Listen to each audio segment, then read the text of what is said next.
Late us now continue from where we have left study. कल हम लोग यहाँ पर छोड़े थे, उसके आगे का टॉपिक फिर से आगे हम लोग बढ़ाने की कोशिश करते हैं। जहाँ तक आपको कल ध्यान होगा, कल हमने इसे समाप्त किया था, कुछ ग्लैंड्स वगैरह के नाम आपको हमने बताए थे। आज उस ग्लैंड्स के बारे में डिटेल्स में हम लोग को जानने की आवश्यकता पड़ेगी कि आखिर किस ग्लैंड का, उसकी टोटल संख्या कितनी। कल तो इमेज में भी दिख रहा होगा आपको, लेकिन उसका काम क्या है, पर्पस क्या है, ये हम लोग देखने की कोशिश करते हैं। चलिए शुरुआत करते हैं। तो जो सबसे पहला ग्लैंड हम लोग देखने की कोशिश कर रहे थे, रास्ते में जो मिला था, उसका नाम था सेमिनल वेजाइकिल। ओब्वियसली सेमिनल वेजाइकिल कैसा ग्लैंड था? ये पेयर्ड ग्लैंड था, दोनों ही तरफ से हम लोग को मिला था। यही सेमिनल वेजाइकिल था जो कि वास्ट डिफरेंस नाम के डक्ट के साथ फ्यूज करता था। फ्यूज करने की वजह से एक नए डक्ट की फॉर्मेशन होती थी, जिसका नाम था इजैकुलेटरी डक्ट। तो उसी सेमिनल वेजाइकिल पेयर्ड ग्लैंड, इसके बारे में डिटेल में देखेंगे। दूसरे नंबर पर देखते हैं, रास्ते में एक और ग्लैंड हम लोग को मिला था, उसका नाम क्या रखे थे? Prostate gland. तो प्रोस्टेट ग्लैंड कैसा ग्लैंड था? ये अनपेयर्ड ग्लैंड था, जो कि इसकी संख्या तो सिर्फ एक ही थी, जो कि यूरेथ्रा के शुरुआती हिस्से में था। उस हिस्से का नाम हम लोग प्रोस्टेटिक पार्ट ऑफ यूरेथ्रा कहा करते थे। और एक और ग्लैंड हम लोग को रास्ते में मिला था तीसरे नंबर पर, उसका नाम रखे थे हमने, उसका नाम आपको बताया भी था कल हमने, उसका नाम था काउपर्स ग्लैंड। उसका नाम था काउपर्स ग्लैंड। इसी काउपर्स ग्लैंड को हम लोग बल्बो यूरेथ्रल ग्लैंड भी कहते थे, बल्बो यूरेथ्रल ग्लैंड भी कहते थे। चलिए इन्हीं तीन ग्लैंड्स को आज हम लोग को डिटेल में और जानने की जरूरत है। और ये भी पेयर्ड ग्लैंड था, ये भी पेयर्ड ग्लैंड था। तो सबसे पहले ग्लैंड पर आते हैं, सेमिनल वेजाइकिल। सेमिनल वेजाइकिल ये क्या क्या सिक्रीट करता है? सेमिनल वेजाइकिल जो भी कंटेंट सिक्रीट करता है, उसमें मुख्यतः 5 चीज होते हैं। क्या क्या होते हैं, पहले मैं नाम लिखता हूं। उसमें फ्रक्टोज एक केमिकल होगा, उसका नाम होता है फ्रक्टोज। फ्रक्टोज के अलावा उसमें होते हैं कैल्शियम आयन, कैल्शियम आयन्स इसमें होते हैं। इसके अलावा इसमें होते हैं साइट्रेट। इसके अलावा इसमें होते हैं एक और केमिकल है, उसका नाम होता है प्रोस्टाग्लैंडिन्स। प्रोस्टाग्लैंडिन्स नाम का इसमें एक केमिकल होता है। और साथ में इसमें मैचुरेशन एंजाइम्स भी होते हैं, मैचुरेशन एंजाइम्स ये होते हैं ईटीसी। इसके अलावा बहुत सारे कंटेंट्स होते हैं सेमिनल वेजाइकिल के इस सिक्रीशन में, लेकिन मुख्यतः ये 5 चीज होते हैं। इसमें से हर एक कंटेंट को भी हम लोग थोड़ा डिटेल करेंगे। तब तक देख लेते हैं प्रोस्टेट। प्रोस्टेट से जो भी कंटेंट निकलेगा वो किस चीज में रिच होता है? इसमें काफी ज्यादा मात्रा में बाइकार्बोनेट्स होते हैं। तो पहला इसमें लिख रहे हैं हम लोग बाइकार्बोनेट्स। और क्या होता है इसमें फाइब्रिनोलाइसिन्स भी होते हैं, फाइब्रिनोलाइसिन्स इस नाम के केमिकल। हालांकि इसमें भी बहुत सारी चीजें और भी होते होंगे। और काउपर्स ग्लैंड और बल्बो यूरेथ्रल ग्लैंड ये क्या सिक्रेट करता है? ये कुछ लुब्रिकेटिंग फ्लूइड को सिक्रेट करता है, लुब्रिकेटिंग फ्लूइड। चलिए वापस हम लोग यहां से शुरुआत करते हैं। तो सेमिनल वेजाइकिल से इतने सारे चीज सिक्रेट होते हैं। आखिर इनका काम क्या ये देखना होगा, या ओवरऑल ये तीन जो तरीके के जो ग्लैंड्स हैं कितने परसेंट सिक्रेशन के लिए जिम्मेदार है। मान लेते हैं एक फ्लूइड अभी हम लोग बनाना है, उस फ्लूइड की टोटल मात्रा रखेंगे मान लेते हैं 100%। तो जो भी फ्लूइड अभी हम लोग बनाने वाला है जिसकी मात्रा 100% होगी, उस 100% फ्लूइड के 70%, लगभग 70% मात्रा के लिए जिम्मेदार होगा सेमिनल वेजाइकिल का सिक्रेशन। ये सारे सिक्रेशन सेमिनल वेजाइकिल के हैं, ये 70% मात्रा बनाएगा। 20% जो 100% फ्लूइड अभी हम लोग डिस्कस करने वाले हैं, उसका 20% जो मात्रा है ये प्रोस्टेट ग्लैंड के द्वारा सिक्रीट किया जाता है, जिसके अंतर्गत ये सारे केमिकल्स आते हैं। और जो काउपर्स ग्लैंड है ये लगभग ट्रेस अमाउंट, यानी कि इसकी मात्रा गिनने की जरूरत नहीं है, ये काफी कम मात्रा में होते हैं, इसलिए हमने यहाँ पे इसको ट्रेस अमाउंट लिखा। हालांकि अभी आप जोड़ रहे होंगे तो आपको सिर्फ 90% ही दिख रहा है। तो 70% है सेमिनल वेजाइकिल के सिक्रेशन को हम लोग कह सकते हैं, प्रोस्टेट ग्लैंड के सिक्रेशन का 20%, उसकी मात्रा तो लगभग नगण्य है। तो 10% कहां से आएगा उसको बाद में हम लोग अलग से जोड़ेंगे, देखते हैं कहां से आएगा। यानी टोटल 90% का अभी तक आपको हमने हिसाब दिया। चलिए पहले हम लोग शुरुआत कर लेते हैं। 10% क्या है, चलिए पहले लिख ही देते हैं एक साथ। कहा जाता है कि जो तीनों ही तरीके के जो सिक्रेशंस, जो भी आपको ये दिख रहा है, मैं नीचे यहाँ की तरफ लिखने की कोशिश करता हूं। जो सिक्रेशन 1 है यानी सेमिनल वेजाइकिल की जो सिक्रेशन है, प्लस प्रोस्टेट ग्लैंड की जो सिक्रेशन है, प्लस काउपर्स ग्लैंड की जो सिक्रेशन है, दैट मींस 1 के सिक्रेशन में जो भी 70% प्लस 20% प्रोस्टेट ग्लैंड के secretion plus third Cowper's gland की सिक्रेशन, इस तीनों के सिक्रेशन को मिलाकर अगर एक कॉमन टर्म देना पड़ेगा, उस फ्लूइड का नाम होता है सेमिनल प्लाज्मा। यानी तीनों ग्लैंड के सिक्रेशन को मिलाकर नाम दे रहे हैं सेमिनल प्लाज्मा। तो जरा सोचिए कि सेमिनल प्लाज्मा नाम का जो कंटेंट है या जो सिक्रेशन है, इसकी टोटल मात्रा कितने परसेंट हो रही है? 90%। और इस 90% सिक्रेशन में अगर 10% स्पर्म्स को ऐड कर दिया जाए, 10% स्पर्म्स है, तो 90% सेमिनल प्लाज्मा में अगर स्पर्म्स को हम लोग ऐड कर दें तो स्पर्म्स की मात्रा कितने रख रहे हैं? 10%। तब जाकर एक नया फ्लूइड बनने वाला है। इस नए फ्लूइड का नाम रखेंगे हम लोग सेमिनल फ्लूइड, और उसी को सेमिन भी कहते हैं। दैट मींस इस रेशियो को एक बार याद रखना होगा। तो the secretion of seminal vesicle plus secretion of prostate gland plus secretion of Cowper's gland, they are together responsible for making about 90% which, and this fluid is called as seminal plasma, and when 10% of the sperm is also added in this fluid, then a new fluid, then now it is named as seminal fluid. ध्यान दीजिएगा, seminal plasma और sperm को add करके एक नया नाम बढ़ गया, उस नए नाम का नाम रख रहे हैं, नए फ्लूइड का नाम रखे हैं सेमिनल फ्लूइड, और सेमिनल फ्लूइड को ही हम लोग कहते हैं सेमेन। तो इसकी मात्रा टोटल कितनी हो गई? 100%। तो हमेशा क्वेश्चन अक्सर लोग कंफ्यूज होते हैं, क्वेश्चन भी इसी तरीके से पूछा जाता है कि whether seminal plasma and seminal fluid is same, तो जवाब होगा बिल्कुल नहीं। Only the secretions are together known as seminal plasma which is responsible to make almost 90% of the total content, and when 10% of the sperm is also being added in this content, then overall both of these unites to form seminal fluid, and which is about 100%. तो seminal plasma और seminal fluid एक चीज नहीं हुआ, उस fluid उस plasma में अगर स्पर्म्स ऐड करेंगे तभी फ्लूइड कहा जाएगा। तो ये एक शब्द का एक डिफरेंस है, आपको याद होगा, इसको आप दूसरे तरीके से भी दिमाग में रख सकते हैं। ब्लड को याद कीजिए, ब्लड में भी क्या होता है? प्लाज्मा, जो फ्लूइड पोर्शन होता है उसको हम लोग कहते हैं प्लाज्मा। यहाँ भी जो फ्लूइड पोर्शन उसको हम लोग क्या कह रहे हैं? प्लाज्मा। और जिस तरीके से ब्लड के फ्लूइड पोर्शन जिसको आप प्लाज्मा कहते हैं, जब आप उसमें फॉर्म्ड एलिमेंट्स को जोड़ देते हैं तब जाकर बनता है ब्लड, उसी तरीके से यहाँ भी जो फ्लूइड पोर्शन उसका नाम है प्लाज्मा, और जब इसमें स्पर्म्स को जोड़ देंगे तब जाकर बनेगा सेमिनल फ्लूइड। तो यही जस्ट लाइक ब्लड अगर आपको ध्यान में है, उसी तरीके से आप इसको दिमाग में रख सकते हैं। तो आखिर क्या जरूरत थी? तो अगर आप यहां पर ध्यान से देखें तो आखिर जो सेमिनल प्लाज्मा जो 90% है उसमें वो आखिर कहीं ना कहीं तो स्पर्म्स की मदद कर रहा होगा, तभी तो सेमिनल प्लाज्मा के साथ हमने स्पर्म्स को ऐड किया। तो अब सेमिनल प्लाज्मा की कॉम्पोजिशन क्या है? यही सारी चीज तो सेमिनल प्लाज्मा की कॉम्पोजिशन में है, क्योंकि यही तीनों फ्लूइड तो मिलकर के सेमिनल प्लाज्मा कहे जाते हैं। तो आखिर दैट मींस इसका एक दूसरा मतलब ये भी निकलता है कि कहीं ना कहीं ये जितने भी मॉलिक्यूल्स के नाम हैं जो कि अलग अलग ग्लैंड्स के जरिए आ रहे हैं, कहीं ना कहीं मदद किसकी करने वाले हैं? स्पर्म्स की मदद करने वाले हैं। तो स्पर्म्स को मदद करेंगे। तो यही क्वेश्चन आगे डिटेल में पूछा जाएगा कि किस तरीके से मदद करेंगे और कहां पर मदद करेंगे। तो चलिए लाइंस को ध्यान से सुनिए, और अगर जरूरत पड़े तो उसे संग संग लिखते भी चले जाइएगा, अगर जरूरत पड़े तो देख लीजिए। शुरुआत करते हैं फ्रक्टोज। एक चीज और आपको हम याद दिलाना चाहेंगे, इसको पहले भी मैंने इस कंटेंट का आपको रिपीट यहां पर पहले भी किया था, कि मेल के अंदर सिर्फ स्ट्रक्चरल मैचुरेशन होता है स्पर्म का, फंक्शनल नहीं, स्ट्रक्चरल मैचुरेशन होता है, और फीमेल्स के शरीर के अंदर जाने के बाद वो काम करने के अनुरूप बन जाता है। That means functional maturation always female के अंदर ही होता है। तो इसमें कुछ कंटेंट्स ऐसे हैं जो कि स्पर्म्स को स्ट्रक्चरल मैचुरेशन में मदद कर रहे हैं, यानी मेल के अंदर ही मदद कर डालेंगे, जबकि कुछ कंटेंट्स ऐसे होंगे जो फंक्शनल मैचुरेशन मदद करेंगे, मतलब उनका काम कहां देखने को मिलेगा? फीमेल्स के शरीर के अंदर जाने के बाद देखने को मिलेगा। यानी इसके केमिकल्स स्ट्रक्चरल मैचुरेशन भी करवा रहे हैं और कुछ फंक्शनल मैचुरेशन भी करवाएंगे। तो चलिए अलग अलग सेपरेट करके देखते हैं। सबसे पहला है फ्रक्टोज। फ्रक्टोज फंक्शनल मैचुरेशन, मतलब ये फीमेल के शरीर में जाकर मदद करेगा। कैसे मदद करेगा? एक समय आएगा जब इसी चैप्टर में हम लोग स्पर्म के स्ट्रक्चर को देखेंगे। जब स्पर्म के स्ट्रक्चर को देखेंगे तो उसमें ढेर सारे माइटोकॉन्ड्रिया भी पाए जाएंगे। जब आप स्ट्रक्चर पढ़ेंगे तो उस माइटोकॉन्ड्रिया के स्पेशल नाम भी रखेंगे, उसका नाम रखा करेंगे नेवेन कर्न, है ना। जब आएगा, अभी टेंशन लेने की जरूरत नहीं, क्योंकि अभी तक स्ट्रक्चर मैंने आपको बताया ही नहीं। लेकिन जब स्पर्म का स्ट्रक्चर पढ़ेंगे तो उसमें माइटोकॉन्ड्रिया आएंगे, और आपको भी पता है कि माइटोकॉन्ड्रिया को तो एनर्जी चाहिए। अगर माइटोकॉन्ड्रिया एनर्जी बनाएंगे तभी तो स्पर्म्स को एनर्जी मिलेगी जिससे कि वो आगे की तरफ बढ़े। तो यही तो है फ्रक्टोज। आपने सुना भी होगा, ये कार्बोहाइड्रेट जैसे ग्लूकोज से हमारे शरीर में एनर्जी डिराइव करते हैं, वैसे ही स्पर्म में एनर्जी डिराइव करने के लिए, स्पर्म को एनर्जी बनाने के लिए ग्लूकोज की आवश्यकता नहीं, बल्कि उसे आवश्यकता किसकी पड़ती है? फ्रक्टोज की आवश्यकता पड़ती है। तो ध्यान दीजिए, ये जो फ्रक्टोज है स्पर्म को फंक्शनल मैचुरेशन यानी एनर्जी बनाने में मदद करेगा, वो भी फीमेल ट्रैक्ट के अंदर। पहला चीज था फ्रक्टोज का फंक्शन हमने बता दिया। एक काम करता हूं मैं, बेसिक एक छोटा सा स्पर्म का स्ट्रक्चर मैं यहां पर ड्रॉ कर लेता हूं, जिससे थोड़ा सा समझना आपके लिए और आसान हो जाएगा। बेसिक, बहुत बेसिक, काफी डिटेल में हम लोग पढ़ेंगे, लेकिन एक बेसिक स्ट्रक्चर मैं यहां पर बना लेता हूं।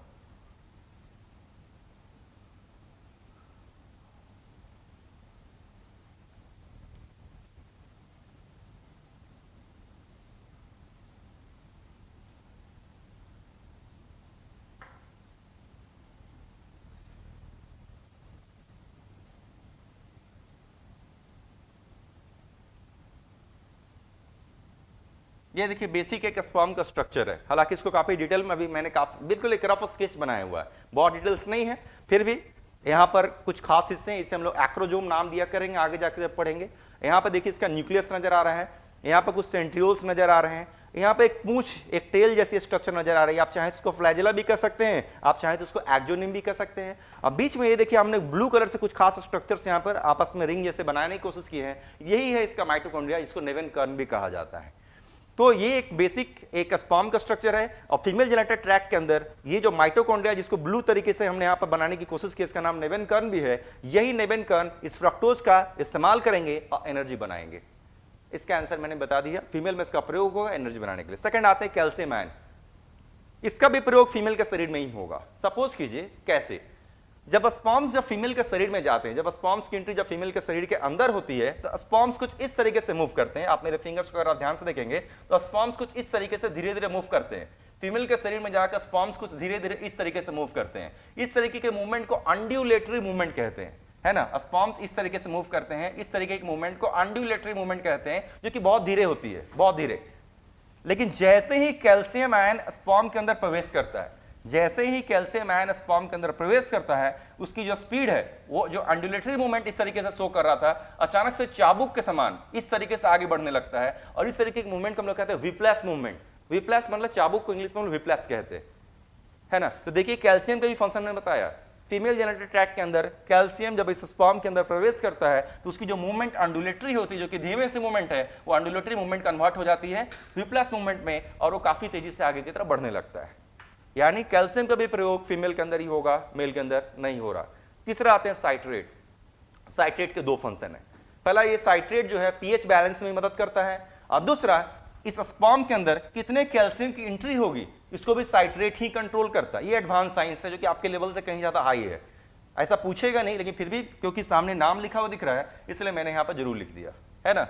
तो साइट्रेट, बस बेसिक नॉलेज के लिए मैं आपको बता रहा हूं, साइट्रेट के दो पर्पस होंगे। पहला, ये पीएच बैलेंस में मदद करता है। कैसे करता है, it is totally out of syllabus. और दूसरा, ये साइट्रेट स्पर्म के अंदर कितने मात्रा में कैल्शियम की एंट्री होगी इसको भी तय करेगा। ओब्वियसली अगर कम मात्रा में कैल्शियम की एंट्री होगी तो स्पर्म उतने स्पीड हासिल नहीं करेगा, और अगर साइट्रेट ज्यादा होगा, कैल्शियम की एंट्री अगर ज्यादा होगी तो स्पर्म की स्पीड बहुत ज्यादा तेज हो जाएगी। यानी साइट्रेट के भी दो फंक्शन हमने आपको बता दिया। अगले नाम पर आइए। उम्मीद करते हैं आप संग संग लिख रहे होंगे, लिखना भी काफी आवश्यक है क्योंकि हो सकता है दिमाग से निकल जाए और बाद में याद आए तो आप चैट से भी मुझसे। This is called prostaglandins. एक नया नाम हम लोग दिख रहा है, प्रोस्टाग्लैंडिन्स। जैसे ही प्रोस्टाग्लैंडिन्स पूछे, हालांकि जो प्रोस्टाग्लैंडिन्स नाम का केमिकल है किसी भी ह्यूमन के शरीर में बहुत सारे स्थान पर रिलीज होते हैं, पूरे शरीर में, स्टार्टिंग फ्रॉम ब्रेन से लेकर फुट तक। ऐसे बहुत सारे सेल्स हैं जो कि प्रोस्टाग्लैंडिन्स नाम के केमिकल रिलीज करते हैं। इसलिए प्रोस्टाग्लैंडिन्स कोई ऐसा केमिकल नहीं जो कि यहीं से सिर्फ रिलीज हो रहा है। पहला पॉइंट मैं आपको स्पष्ट कर दूं। दूसरा पॉइंट क्या है, जनरली लोग जैसे ही पढ़ते हैं प्रोस्टाग्लैंडिन्स तो उनको ये लगता है कि जैसे कि प्रोस्टाग्लैंडिन्स प्रोस्टेट ग्लैंड से निकल रहा है, क्योंकि नाम यहाँ पे मैच करता हुआ नजर आता है। लोगों को लगता है प्रोस्टाग्लैंडिन्स तो प्रोस्टेट ग्लैंड से निकलता होगा, लेकिन फैक्ट मैंने पहले बता दिया, प्रोस्टाग्लैंडिन्स शरीर में बहुत सारे स्थान से निकलते हैं, और इस स्थान की अगर बात करेंगे तो प्रोस्टेट ग्लैंड से ना निकल करके सेमिनल वेजाइकल नाम के ग्लैंड से निकलता है। इस बात को हमेशा ध्यान रखिएगा। तो प्रोस्टाग्लैंडिन्स सेमिनल वेजाइकल से निकलता है। इसका काम क्या है, प्रोस्टाग्लैंडिन्स का इस जगह पर जो काम है वही मैं इसे बताता हूं। प्रोस्टाग्लैंडिन्स का काम होता है स्मूथ मसल के कॉन्ट्रैक्शंस कराने का काम होता है। सपोज कीजिए अगर फीमेल ट्रैक्ट का एक इमेज मैं बनाऊं, छोटा सा फीमेल ट्रैक्ट का मैं इमेज यहां पर बनाने की कोशिश करता हूं, छोटा सा। सपोज कीजिए एक समय, अभी हम लोग फीमेल अभी पढ़े नहीं, हम लोग पढ़ेंगे तो आपको इसका इमेज भी समझ में आएगा। तो जब फीमेल ट्रैक्ट के अंदर जब स्पर्म्स का प्रवेश होता है, मान लेते हैं इस फीमेल ट्रैक्ट के अंदर जब स्पर्म्स का एंट्री हुई, जब प्रवेश करेगा, तो इसी प्रोस्टाग्लैंडिन्स नाम के केमिकल की वजह से फीमेल जेनिटल ट्रैक्ट में क्या होते हैं, कॉन्ट्रैक्शंस होते हैं। इमेजिन कीजिए ये थोड़ा सा कॉन्स्ट्रिक्ट किया होगा और फीमेल जेनिटल ट्रैक्ट इसी प्रोस्टाग्लैंडिन्स की वजह से फैलेगा। तो जैसे ही कॉन्स्ट्रिक्ट करके जैसे ही फैलेगा, क्या क्रिएट होगा, एक सक्शन प्रेशर क्रिएट होगा, वैक्यूम क्रिएट होगा, और उसी सक्शन की वजह से, क्योंकि फैलेगा, कॉन्ट्रैक्ट करेगा, फैलेगा, जैसे ही सक्शन होगा एक वैक्यूम क्रिएट होगा, और वैक्यूम की वजह से स्पर्म्स को आगे बढ़ने में काफी मदद मिलती है। यानी प्रोस्टाग्लैंडिन्स की वजह से फीमेल जेनिटल ट्रैक्ट में कॉन्ट्रैक्शंस होते हैं, और कॉन्ट्रैक्शंस की वजह से स्पर्म्स को आगे बढ़ने में मदद जरूर मिलती है। ये काफी इंपॉर्टेंट लाइन ये भी है। बेसिक फंक्शंस मैं आपको बता रहा हूं, बहुत ज्यादा नहीं पूछता, लेकिन इतना जरूर आपको क्वेश्चंस में मिला करता है, अक्सर इधर उधर देखने को मिल जाता है। अगले पर आते हैं मैच्योरेशन एंजाइम्स। जैसे नाम से आपको सुनने मिल रहा है, स्पर्म्स को ये स्ट्रक्चरली मैच्योर करने में मदद मिलता है, और स्ट्रक्चरल मैच्योरेशन तो मेल के अंदर ही होता है। यानी मेल के अंदर इस मैच्योरेशन एंजाइम की मदद से स्पर्म अपने स्ट्रक्चर को बेहतर तरीके से डेवलप करने में सफल होता है। तो ये एक जरूर चीज है। तो अभी तक मैं रिकैप करता हूं, फ्रक्टोज का इस्तेमाल इसने क्या किया था, फ्रक्टोज का इस्तेमाल किया था इसके माइटोकॉन्ड्रिया नेबेनकर्न ने, नतीजा उसको एनर्जी बनाने के लिए मदद मिली।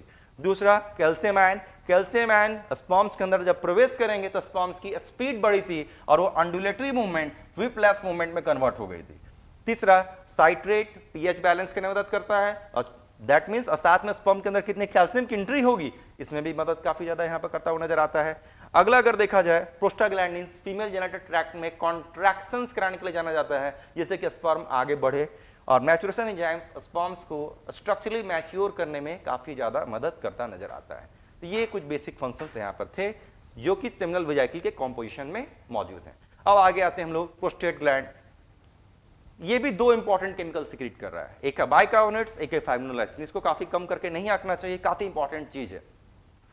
सपोज कीजिए जब स्पर्म्स इस फीमेल जेनिटल ट्रैक्ट के अंदर जाते हैं, दो जगह स्पर्म्स को दरअसल एसिडिक इन्वायरमेंट पसंद नहीं है। पहले बात आप ध्यान रखिए, स्पर्म्स को एसिडिक इन्वायरमेंट पसंद नहीं है। स्पर्म्स को दो ऐसे स्थान है जहां पर एसिडिक इन्वायरमेंट मिलता है।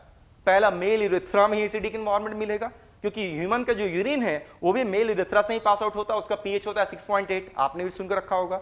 तो स्पर्म जब मेल यूरेथ्रा से क्रॉस करेगा तो वहां भी उसे एसिडिक एनवायरनमेंट मिलेगा, और वही स्पर्म जब फीमेल जेनिटल ट्रैक्ट में पहुंचेगा यहां पर भी पहले से मौजूद है लैक्टिक एसिड, फिर से एसिड, फिर से एसिडिक एनवायरनमेंट मौजूद है। और स्पर्म्स को एसिडिक एनवायरनमेंट पसंद नहीं है। उसका पीएच कितना होना चाहिए? सेमिनल फ्लूइड का पीएच, ये जो सेमिनल फ्लूइड हमने लिखा है, इस सेमिनल फ्लूइड का पीएच होता है 7.5। अब जरा सोचिए, एसिडिक कंटेंट से के वाले एरिया से गुजरना है और इसे एनवायरनमेंट कैसा बनाना है? एल्कलाइन। कौन बनाने में मदद करेगा? बाइकार्बोनेट्स। तो इसी प्रोस्टेट ग्लैंड के द्वारा सीक्रेट किए गए बाइकार्बोनेट्स की मदद से जहां भी इसे एसिडिक एनवायरनमेंट मिलता है उस एसिडिक एनवायरनमेंट को ये अल्कलाइन एनवायरनमेंट बनाने की भरपूर कोशिश करता है। यानी कि इसका भी इनडायरेक्टली आप कहेंगे तो इसका भी मेन पर्पस क्या है? टू बैलेंस पीएच या to make the fluid alkaline in nature. अगर सेमिनल फ्लूइड अल्कलाइन है तो इसी की वजह से है, और उसकी पीएच कितनी है? उसकी पीएच वैल्यू होती है 7.5। ध्यान रखिएगा इसे। चलिए उम्मीद करते हैं कई लोगों को समझ में जो उनको भी आ रही होगी। मेरी रिक्वेस्ट है आप काइंडली ध्यान से पढ़ें, हर लाइन यहाँ आपस में लिंक्ड होते हैं। अगर आपका ध्यान टूटेगा तो हो सकता है अगला लाइन आपको दिक्कत करे।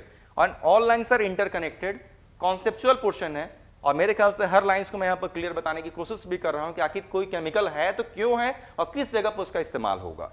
चलिए वापस हम लोग आते हैं। तो बाइकार्बोनेट्स पीएच मेंटेन करने का काम करता है, 7.5 होगा पीएच, और कहां कहां? दो जगह पर, एक मेल यूरेथ्रा में और दूसरा फीमेल जेनिटल ट्रैक्ट में जहां पर लैक्टिक एसिड पहले से मौजूद रहता है।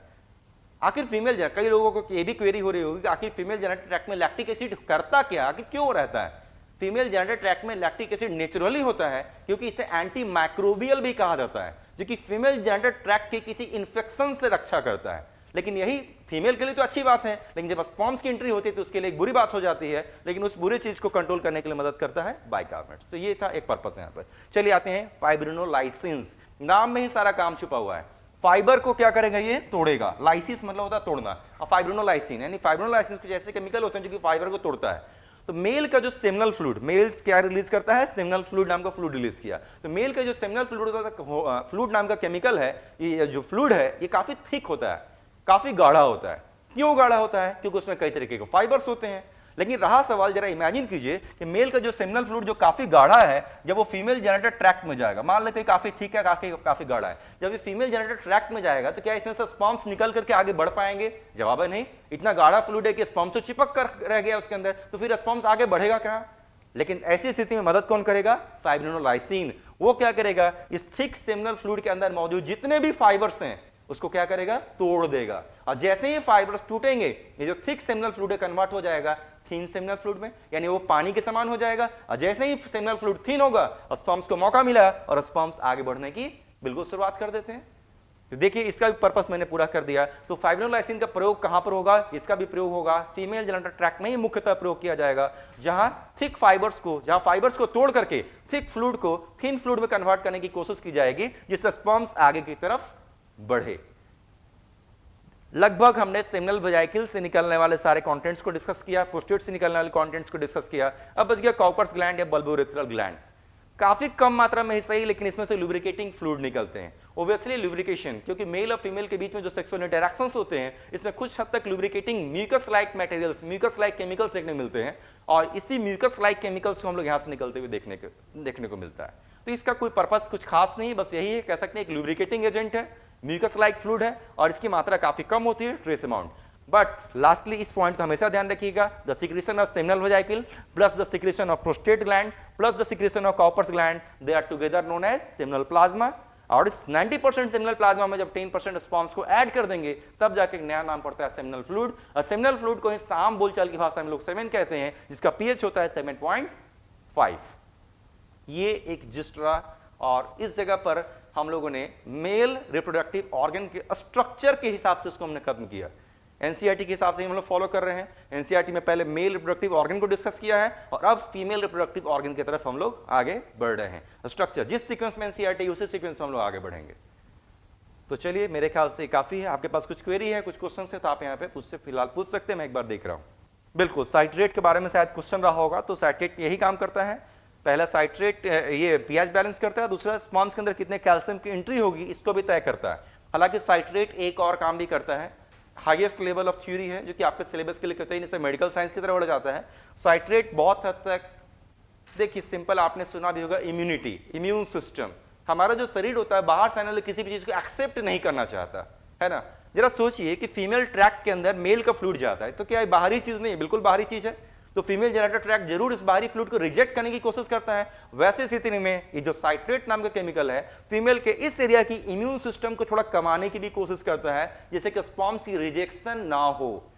यानी अगर आप डिटेल में जानना चाहते हैं तो एक पॉइंट और इसमें जोड़ सकते हैं, साइट्रेट फीमेल जेनिटल ट्रैक्ट के इम्यून सिस्टम को भी थोड़ा लोअर डाउन करने की कोशिश करता है। लेकिन मुझे नहीं लगता है कि ऐसा कोई भी सिलेबस या क्वेश्चन आपके 11th-12th के हिसाब से है। सब मेडिकल साइंस है, लेकिन हाँ अगर जानना है तो ये कह सकते थे आप। स्पर्म्स बिल्कुल एल्कलाइन। एक क्वेश्चन आया है कि स्पर्म एल्कलाइन को फेवर करता है या सिर्फ न्यूट्रलाइज करने के लिए बाइकार्बोनेट्स का प्रयोग होता है। इसमें कोई शक नहीं कि न्यूट्रलाइज तो पहले किया गया होगा, लेकिन सिर्फ न्यूट्रलाइज तो नहीं किया गया, क्योंकि सेमिनल फ्लूइड का पीएच कितना हो गया, 7.5। अगर सिर्फ न्यूट्रलाइज करता तो फिर बाइकार्बोनेट्स पीएच कहां तक ले जाता, 7 तक ही ले जाता, लेकिन पीएच कहां तक ले गया, 7.5। यानी इसका पर्पस सिर्फ न्यूट्रलाइज करना नहीं बल्कि उसके एल्कलाइन बनाना होता है। हमेशा ध्यान रखिएगा, एल्कलाइन बनाना। 7.5 पीएच होगा। मेरे ख्याल से बाइकार्बोनेट्स का फंक्शन हमने रिपीट किया। बाइकार्बोनेट्स एक ऐसा मॉलिक्यूल है जो कि दो जगह पर एसिडिटी को सिर्फ न्यूट्रलाइज ही नहीं करता बल्कि सेमिनल फ्लूइड को एल्कलाइन इन्वायरमेंट प्रोवाइड करता है, क्योंकि स्पर्म्स को एल्कलाइन इन्वायरमेंट चाहिए। पीएच होना चाहिए था 7.5। पहला मेल यूरेथ्रा में जहां यूरिन की वजह से एक एसिडिक एक नेचर देखने को मिलता है, और दूसरा फीमेल जेनिटल ट्रैक्ट में जहां लैक्टिक एसिड की वजह से भी एक एसिडिक कंडीशन देखने को मिलता है। इन दोनों जगह पर सिर्फ ना कि न्यूट्रलाइज करता है बल्कि उसको एक एल्कलाइन इन्वायरमेंट भी प्रोवाइड करता है। ये ध्यान रखना है, ठीक है। फाइब्रिनोलाइसिन का फंक्शन फिर से मुझसे पूछा गया। नाम में ही सारा चीज है। साइंस पढ़ने का मतलब है, साइंस में जितने भी नामकरण होते हैं, जितने भी नेमिंग किए जाते हैं ना, बहुत अच्छे तरीके से किए जाते हैं। इस नाम को अगर आपने ध्यान से समझना शुरू कर दिया तो मेरे ख्याल से रटने की कहीं आवश्यकता नहीं पड़ती। नाम में सारे क्लू छिपे रहते हैं कि करना क्या है। फाइब्रिनोलाइसिन, फाइब्रिन को तोड़ने वाले केमिकल को हम लोग फाइब्रिनोलाइसिन कहते हैं। तो मेल का जो सेमिनल फ्लूइड होता है वो काफी थिक फ्लूइड होता है, और वो थिक फ्लूइड जब फीमेल जेनिटल ट्रैक्ट के अंदर जाता है तो सोचिए कि स्पर्म्स उस थिक फ्लूइड के अंदर बंद है। जब तक वो इतना गाढ़ा फ्लूइड है कि स्पर्म्स को निकलने का मौका मिल ही नहीं रहा, तो वैसी स्थिति में फाइब्रिनोलाइसिन क्या करेगा, उसके अंदर मौजूद फाइबर्स को तोड़ देगा, और फाइबर्स को तोड़ने की वजह से जो गाढ़ा सा फ्लूइड है, जो थिक सा फ्लूइड है, क्या हो जाएगा, पतला बिल्कुल पानी के समान फ्लूइड में कन्वर्ट हो जाएगा, और फिर स्पर्म्स को आगे बढ़ने का मौका मिल जाता है। तो ये एक पोर्शन था। लैक्टिक एसिड का फंक्शन फिर से रिपीट करने बोल रहे हैं। मेरी एक रिक्वेस्ट जरूर है कि मैं बताने जरूर जा रहा हूं, लेकिन आप ध्यान से सुने, क्योंकि हर चीज को दो बार बोलना ये अच्छी चीज नहीं है। इससे आपकी कंसंट्रेशन समझ में आती है, आप कंसंट्रेट नहीं कर रहे हो अपने आप को। लैक्टिक एसिड फिर से मैं रिपीट करता हूं, मेडिकल साइंस में रिपीटेशन की बहुत गुंजाइश नहीं होती। मैं आगे आपको रिपीट कर रहा हूं, 11th-12th में है भी आप, इसलिए जब आप मेडिकल साइंस में जाएंगे तो आपको देखेंगे कि हर साल हर सब्जेक्ट में लगभग 5 से 6 हजार पेजेस पढ़ने होते हैं। हर सब्जेक्ट में हर साल लगभग 5 से 6 सब्जेक्ट आएंगे, और हर सब्जेक्ट में 5 से 6 हजार पेजेस आएंगे। अब जरा सोचिए कि 365 से 6 सब्जेक्ट, और हर सब्जेक्ट के 5 से 6 हजार पन्ने पढ़ना कैसे संभव है? तभी संभव है जब आप कंसंट्रेशन अपनी काफी मजबूत रखें, और एक बार पढ़ लिया, सुन लिया तो दिमाग में बैठ जाना चाहिए कि करता क्या है। उम्मीद करते हैं आप इस चीज को समझ रहे होंगे। हालांकि मैं फिर से बताता हूं, आपने क्वेश्चन पूछा लैक्टिक एसिड करता क्या है, ऑलरेडी हमने बताया था। फीमेल जेनिटल ट्रैक्ट में लैक्टिक एसिड नेचुरली पाया जाते हैं, नेचुरली। ये एंटी माइक्रोवेल है जो कि फीमेल जेनिटल ट्रैक्ट की किसी माइक्रोब से रक्षा करता है, जिससे कि वो इन्फेक्टेड ना हो जाए। तो फीमेल के शरीर के लिहाज से देखा जाए इट इज वेरी गुड, लेकिन अगर मेल के फ्लूइड के हिसाब से देखा जाए द एनवायरमेंट इज बैड, क्योंकि स्पर्म्स को एसिडिक एनवायरमेंट पसंद नहीं है, वो डैमेज हो जाता है। इसलिए आगे भी आप देखेंगे, हालांकि जो मेल का जो स्पर्म्स यहाँ, मेल के जो सेमिनल फ्लूइड यहाँ पर आते हैं, जब आगे टॉपिक बढ़ेगा तो आप इस चीज को समझेंगे। इसमें 200 से 300 मिलियन स्पर्म्स होंगे। जरा सोचिए, थोड़े से फ्लूइड में 200 से 300 मिलियन स्पर्म्स। 1 मिलियन का मतलब होता है 10 लाख, और यहाँ पर 200 से 300 इंटू 10 लाख स्पर्म्स हैं। और इतने स्पर्म्स होने के बावजूद इस फैलोपियन ट्यूब तक ओवम के साथ फर्टिलाइज करने के लिए कितने स्पर्म्स पहुंचेंगे? लगभग 5 से 6। और उसमें से फर्टिलाइज कितना करेगा? सिर्फ एक स्पर्म। तो जरा सोचिए 200 से 300 इंटू 10 लाख स्पर्म्स हैं और लास्टली फर्टिलाइज करेगा सिर्फ एक स्पर्म। आखिर इतने स्पर्म्स चले कहां गए? Adverse condition. कितना भी आपको हम लोग बार बार कहने की कोशिश कर रहे हैं कि एडवर्स एनवायरनमेंट है, इसमें लैक्टिक एसिड है, इसमें टेम्परेचर है, इसमें फैगोसाइटोसिस होगा, इम्यून सिस्टम भी रास्ते में चला आ रहा है, तो इतने सारे एडवर्स कंडीशंस मिलेंगे कि लास्टली सिर्फ एक ही स्पर्म फर्टिलाइज करने में सफल होगा। तो बस इस चीज को हमेशा ध्यान रखना। आगे आएगा, कई दफा आएगा, बहुत डिटेल में भी आएगा, लेकिन फिलहाल लैक्टिक एसिड का पर्पस यहीं तक था।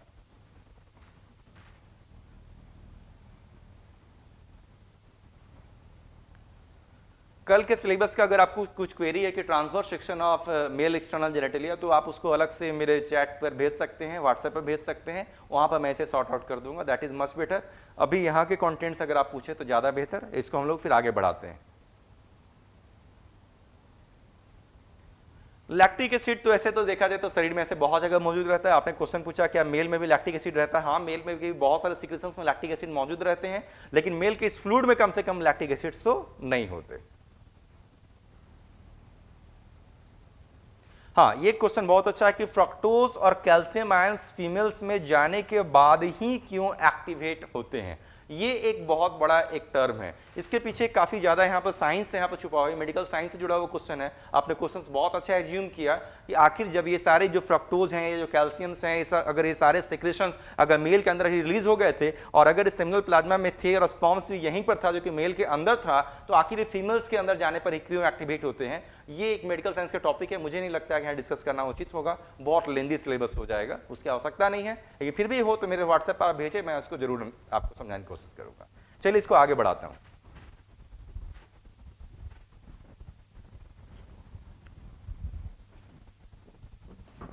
तो मेल वाले पोर्शन को हमने समाप्त किया। अब मेल वाले पोर्शन को समाप्त करने के बाद अब हम लोग फीमेल वाले पोर्शन की तरफ बढ़ रहे हैं। ठीक उसी तरीके से एक चार्ट अभी हम लोग बनाएंगे जिस तरीके से मेल की शुरुआत हमने बनाया था कि मेल रिप्रोडक्टिव ऑर्गन को हमने क्या किया था, दो हिस्से में डिवाइड किया था, primary organ and secondary organ. ठीक वही काम यहां पर भी करेंगे। फीमेल ऑर्गन के स्ट्रक्चर को भी हम लोग क्या करेंगे, दो हिस्से में डिवाइड करेंगे, primary and secondary organ.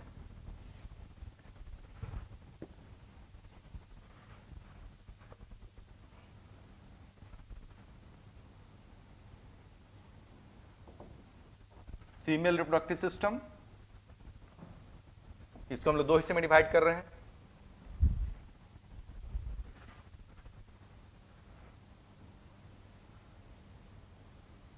Primary organ and secondary organ. Secondary को एक और नाम दिया करते थे पहले की तरह ही, यहां भी नाम लिख देते हैं। सेकेंडरी को हम लोग एक्सेसरी भी कहते हैं, इसलिए सेकेंडरी या एक्सेसरी ऑर्गन भी इसे हम लोग कहेंगे। फिर से आंसर वही, जहां पर गैमेट्स बनते हैं उसे हम लोग नाम देते हैं प्राइमरी ऑर्गन। तो फीमेल में गैमेट कहां पर बन रहा है, क्योंकि फीमेल में है, इस बार स्ट्रक्चर का नाम चेंज हो जाएगा, ओवरी।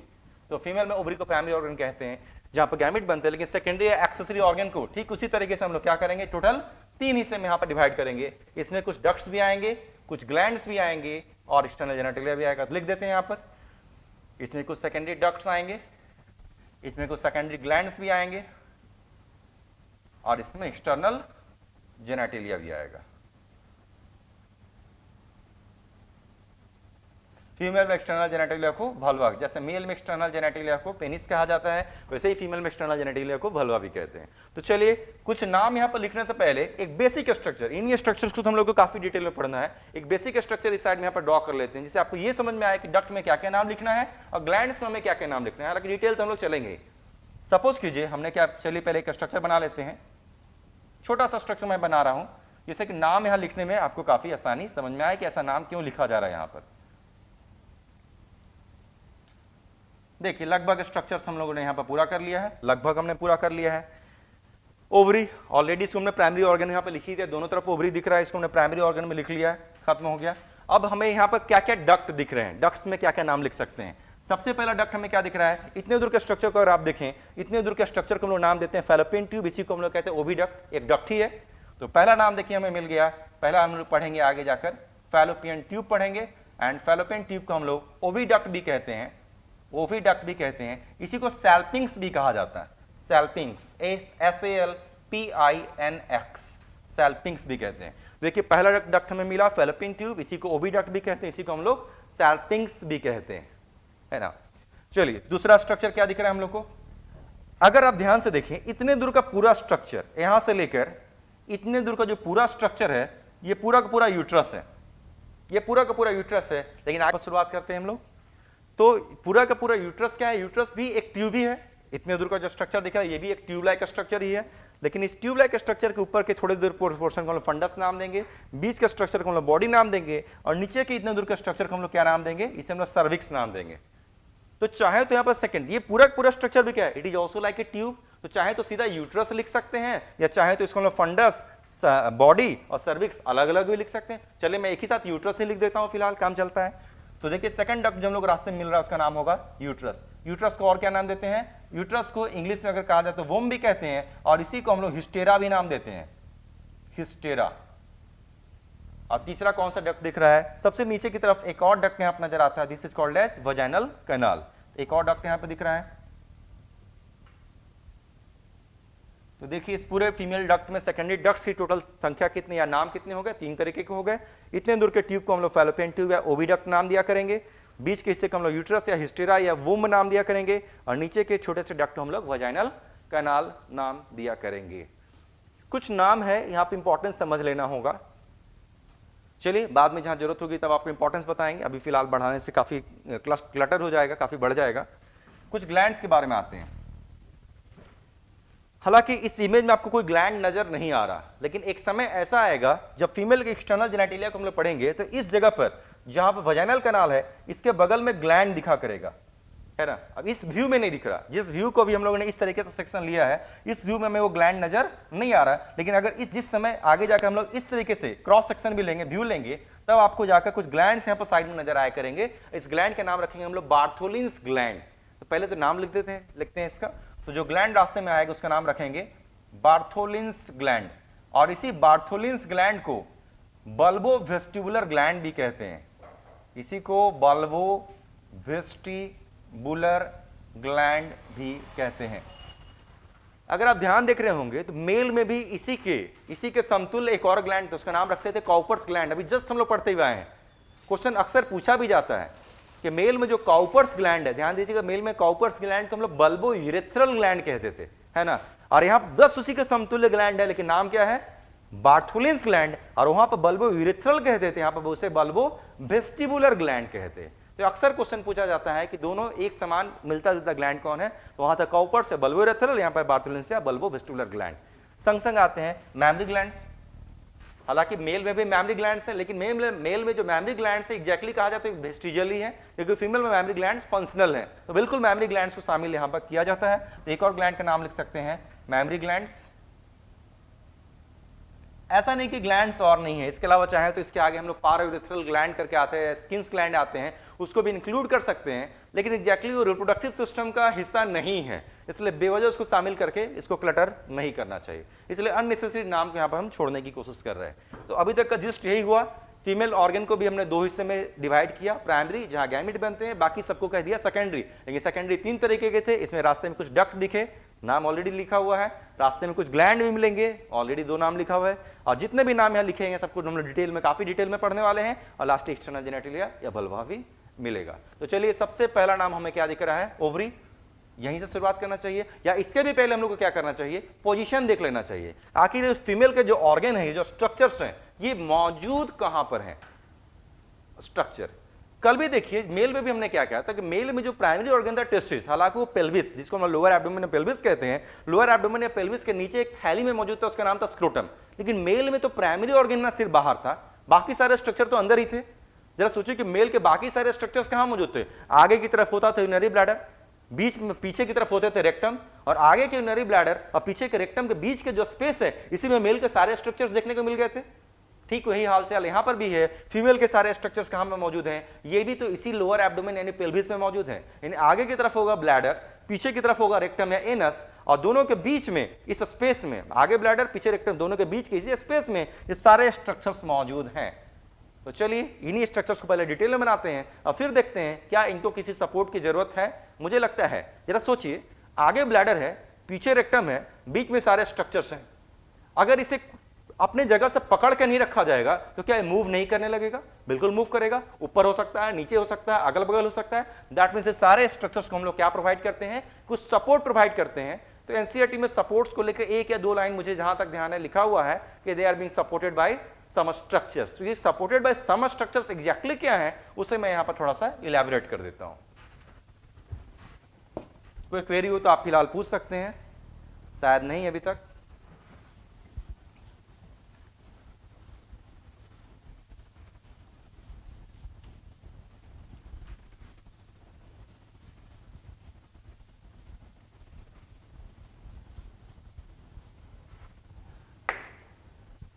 एक चीज और आपको उन्होंने ध्यान दिलाया था कि इंट्रा एब्डोमिनल, एब्डोमेन के अंदर सारे के सारे स्ट्रक्चर सिर्फ एक थैली के अंदर बनते हैं, उसका नाम था पेरिटोनियम।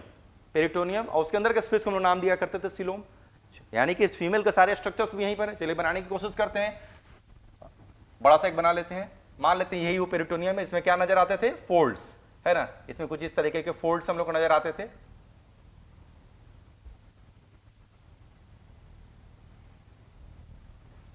ऐसे फोल्ड्स कुछ यहां पर नजर आते थे, है ना। इस जगह पर हम लोग क्या रखते थे? यहाँ पर लीवर इस तरीके से यहाँ पर रख दिए थे। कल की इमेज में अगर आपको ध्यान होगा, कल या परसों मैंने बताया था, यहाँ पर हमने इसको स्प्लीन को यहाँ पर रखा था लाइक दिस, इस तरीके से। किडनी को हमने यहाँ पर रखा था लाइक दिस, इस तरीके से हमने किडनी को छोड़ा था, इस तरीके से किडनी को छोड़ा था। चलिए फिर से वापस आते हैं। तो फीमेल के स्ट्रक्चर्स कहां पर मौजूद हैं? इसी जगह। इमेजिन कीजिए आगे की तरफ होता होगा ब्लैडर, पीछे की तरफ होता होगा रेक्टम, और दोनों के बीच में जो स्पेस है यहीं पर सारे स्ट्रक्चर्स होते होंगे। चलिए स्ट्रक्चर्स को मैं बनाता हूं। सपोज कीजिए यही तो स्ट्रक्चर है, यूट्रस दिख रहा है हमें, फैलोपियन ट्यूब भी हमें इस तरीके से यहां पर नजर आ रहा है।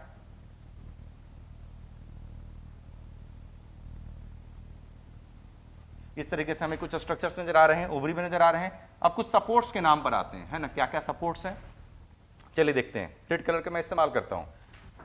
ये तो पेरिटोनियम है, बीच का स्पेस को सिलोम कहा जाता है। इस पेरिटोनियम से कुछ काफी मोटे से मेम्ब्रेन जैसे स्ट्रक्चर, ऐसे थिक मेम्ब्रेन जैसे स्ट्रक्चर को हम लोग मेजेंट्री कहा करते हैं। फिर एक मेडिकल टर्म है, आपके सिलेबस में मेजेंट्री टर्म नहीं है, लेकिन इमेजिन कीजिए कि ये जो पेरिटोनियम की लाइनिंग दिख रही है, यहां से काफी मोटे से मेम्ब्रेन, काफी मोटे थिक से मेम्ब्रेन है। इससे हम लोग देखेंगे यूट्रस से भी देखिए अटैच है। अगर आप ध्यान से देखिए तो देखिए यूट्रस से भी अटैच है। यहीं के जो थिक मेम्ब्रेन्स है अगर आप ध्यान से देखें तो ये देखिए फैलोपियन ट्यूब से भी अटैच है। अगर आप ध्यान से देखें तो देखिए फैलोपियन ट्यूब से भी इसको हम अटैच कर रहे हैं। इसी के जो थिक मेम्ब्रेन्स हैं अगर आप ध्यान से देखें तो देखिए ओवरी से भी अटैच है। ये देखिए ओवरी से भी अटैच है। हालांकि सबको मिला के एक साथ नाम देंगे तो कहेंगे मेजेंट्री। मेजेंट्री का मतलब होता है थिक मेम्ब्रेन, जो कि पेरिटोनियम से इन सारे स्ट्रक्चर्स को लटका कर, दैट मींस होल्ड करके रखता है कि अपनी जगह से ना हिले। एक साथ कहेंगे तो मेजेंट्री, लेकिन फिर भी सबका नाम अलग अलग है। वो मेजेंट्री जो यूट्रस से देखिए, यूट्रस को जोड़कर रखे हुए, यूट्रस को पकड़ कर रखे हुए, इसको हम लोग नाम देते हैं मेजोमेट्रियम। यानी ये और ये स्ट्रक्चर जो आपको दिख रहा है इसका नाम क्या रख देंगे? इसका नाम रख देंगे मेजोमेट्रियम। ये दिख रहा है हम लोग को मेजोमेट्रियम।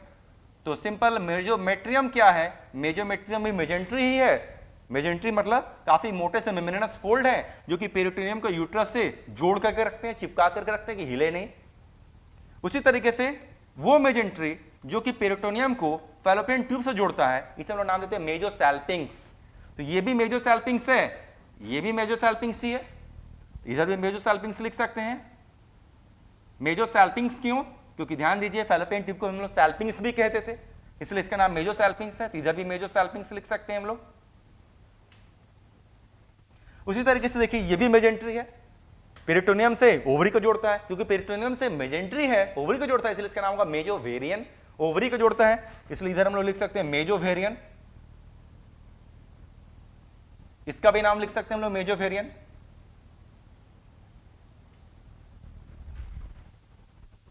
तो देखिए कुछ सपोर्ट्स अभी तक हमने देख लिया।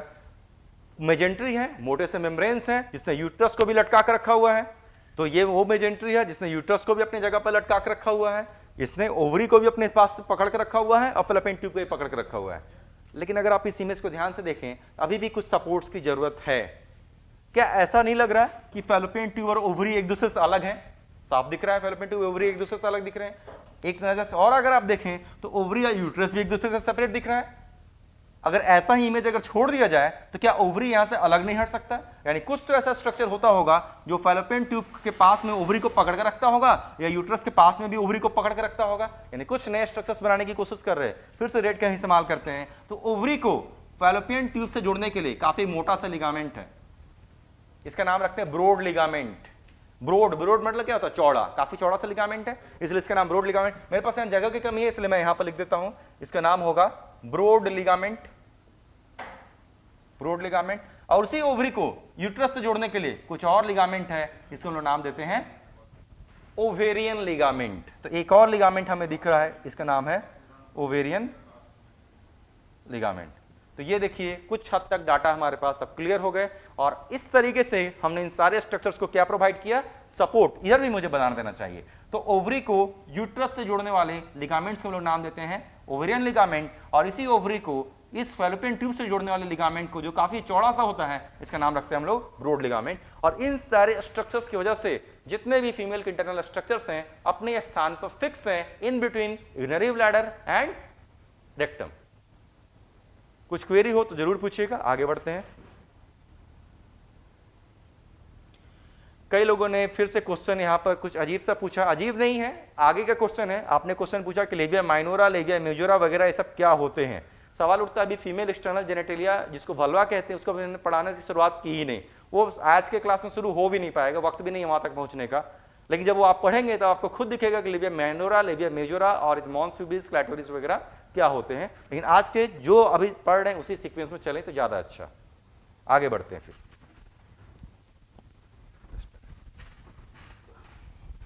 मिटा दे। तो देखिए एक ब्रॉड एक डाटा भी दिख रहा है। हम लोग को कहां से शुरुआत करना चाहिए? हम लोग को शुरुआत करना चाहिए ओवरी से। पहले ओवरी को हम लोग डिटेल में समाप्त करेंगे। जब ओवरी डिटेल में समाप्त होगा तो फिर फैलोपियन ट्यूब समाप्त करेंगे। फैलोपियन ट्यूब समाप्त होगा तो फिर यूट्रस समाप्त करेंगे। यूट्रस के 3 हिस्से होंगे उसको समाप्त करेंगे, और लास्टली वजाइनल कैनाल समाप्त करेंगे, और फिर लास्टली एक्सटर्नल जेनेटेलिया पे चले आएंगे। और फिर ग्लैंड्स वगैरह जो भी है रास्ते में जरूर दिखेगा कहीं ना कहीं। तो ये एक डाटा दिख रहा है। तो ओवरी से शुरुआत करते हैं, फिर फैलोपियन ट्यूब, फिर यूट्रस, इस तरीके से आगे बढ़ना है। तो स्टार्टिंग फ्रॉम ओवरी नाउ।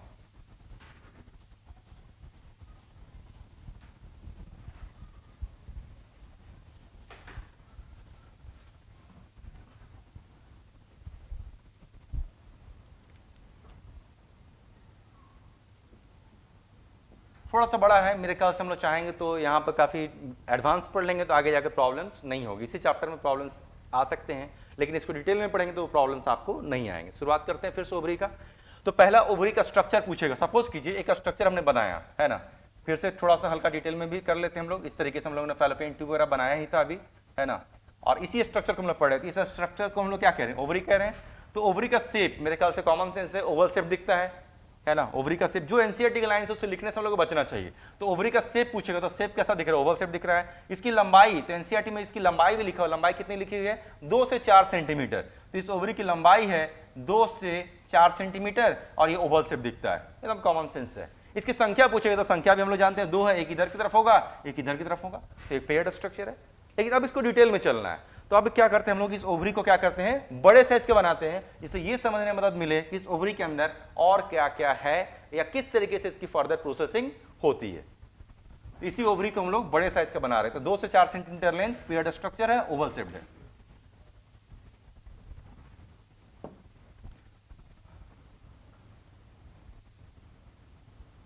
किसी एक ओवरी को हमने यहां पर ड्रॉ किया। ध्यान से सुनना है, आपके सिलेबस के अनुसार इसको पढ़ाने की कोशिश कर रहे हैं। बहुत डिटेल्स भी नहीं चल रहे हैं और बहुत कम भी नहीं बता रहे हैं। जितना है जिससे आपके सारे क्वेश्चन सॉल्व हो जाए, बस उसी टर्म को यहां पर शामिल कर रहे हैं। ओवरी के ठीक अंदर cube like cells. Cube like cells क्या होता है मेरे ख्याल समझाने की जरूरत नहीं होनी चाहिए, जिसकी लंबाई चौड़ाई एक समान होती है, वैसे सेल्स को हम लोग कहते हैं क्यूबॉइडल। तो ओवरी के अंदर ऐसे क्यूब लाइक सेल्स की एक लाइनिंग होती है। एक नहीं, ऐसे तो लाइनिंग कई सारी होती है, लेकिन हाँ इसके अंदर लाइनिंग जरूर होती है। इसका नामकरण करेंगे। इसे हम लोग क्या कहते हैं? इसे हम लोग जर्मिनल एपिथेलियम कहते हैं। तो ओवरी के अंदर ऐसे क्यूब लाइक सेल्स की लाइनिंग होती है, और क्यूब लाइक सेल्स किसी लाइनिंग को हम लोग नाम देते हैं जर्मिनल एपिथेलियम। पूछा जाता है कि ओवरी इज लाइंड बाय, तो आंसर होगा ovary is lined by germinal epithelium. And what kind of cells are found in the germinal epithelium? Obviously cuboidal cells are found in the germinal epithelium. इस germinal epithelium नाम की जो layer है, levelling में मैं levelling भी कर दूंगा, फिलहाल मैं सिर्फ बोल रहा हूं। इस जर्मिनल एपिथेलियम के ठीक अंदर एक खास तरीके की मोटी सी एक लाइनिंग पाई जाती है। जर्मिनल एपिथेलियम के अंदर एक खास तरीके की काफी मोटी सी लाइनिंग पाई जाती है। इस मोटी सी लाइनिंग का नाम होता है ट्यूनिका एल्बुजिनिया।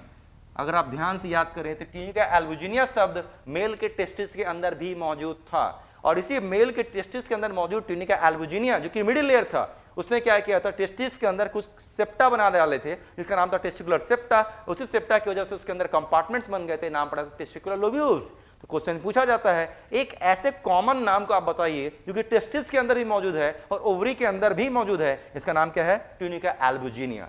जो सबसे बाहर में जर्मिनल एपिथेलियम की वजह से इसकी एक लेयर थी, उसके अंदर ट्यूनिका एल्बुजिनिया की एक मोटी सी लेयर मौजूद है। उसके अंदर क्या, उसके अंदर चलते हैं। उसके अंदर चलिए दो हिस्से इसको हम लोग डिवाइड करते हैं। देखिए हमने कुछ डॉट से इसको कुछ हिस्से डिवाइड करने की कोशिश की, डॉट से कुछ हिस्से को हमने डिवाइड करने की कोशिश, लेवलिंग भी मैं करता हूं ज्यादा आसान होगा। सबसे बाहर में क्या दिख रहा है, a layer of germinal epithelial tissue, germinal epithelial tissue. उसके अंदर क्या दिख रहा है, ए thick lining of tunica albuginea,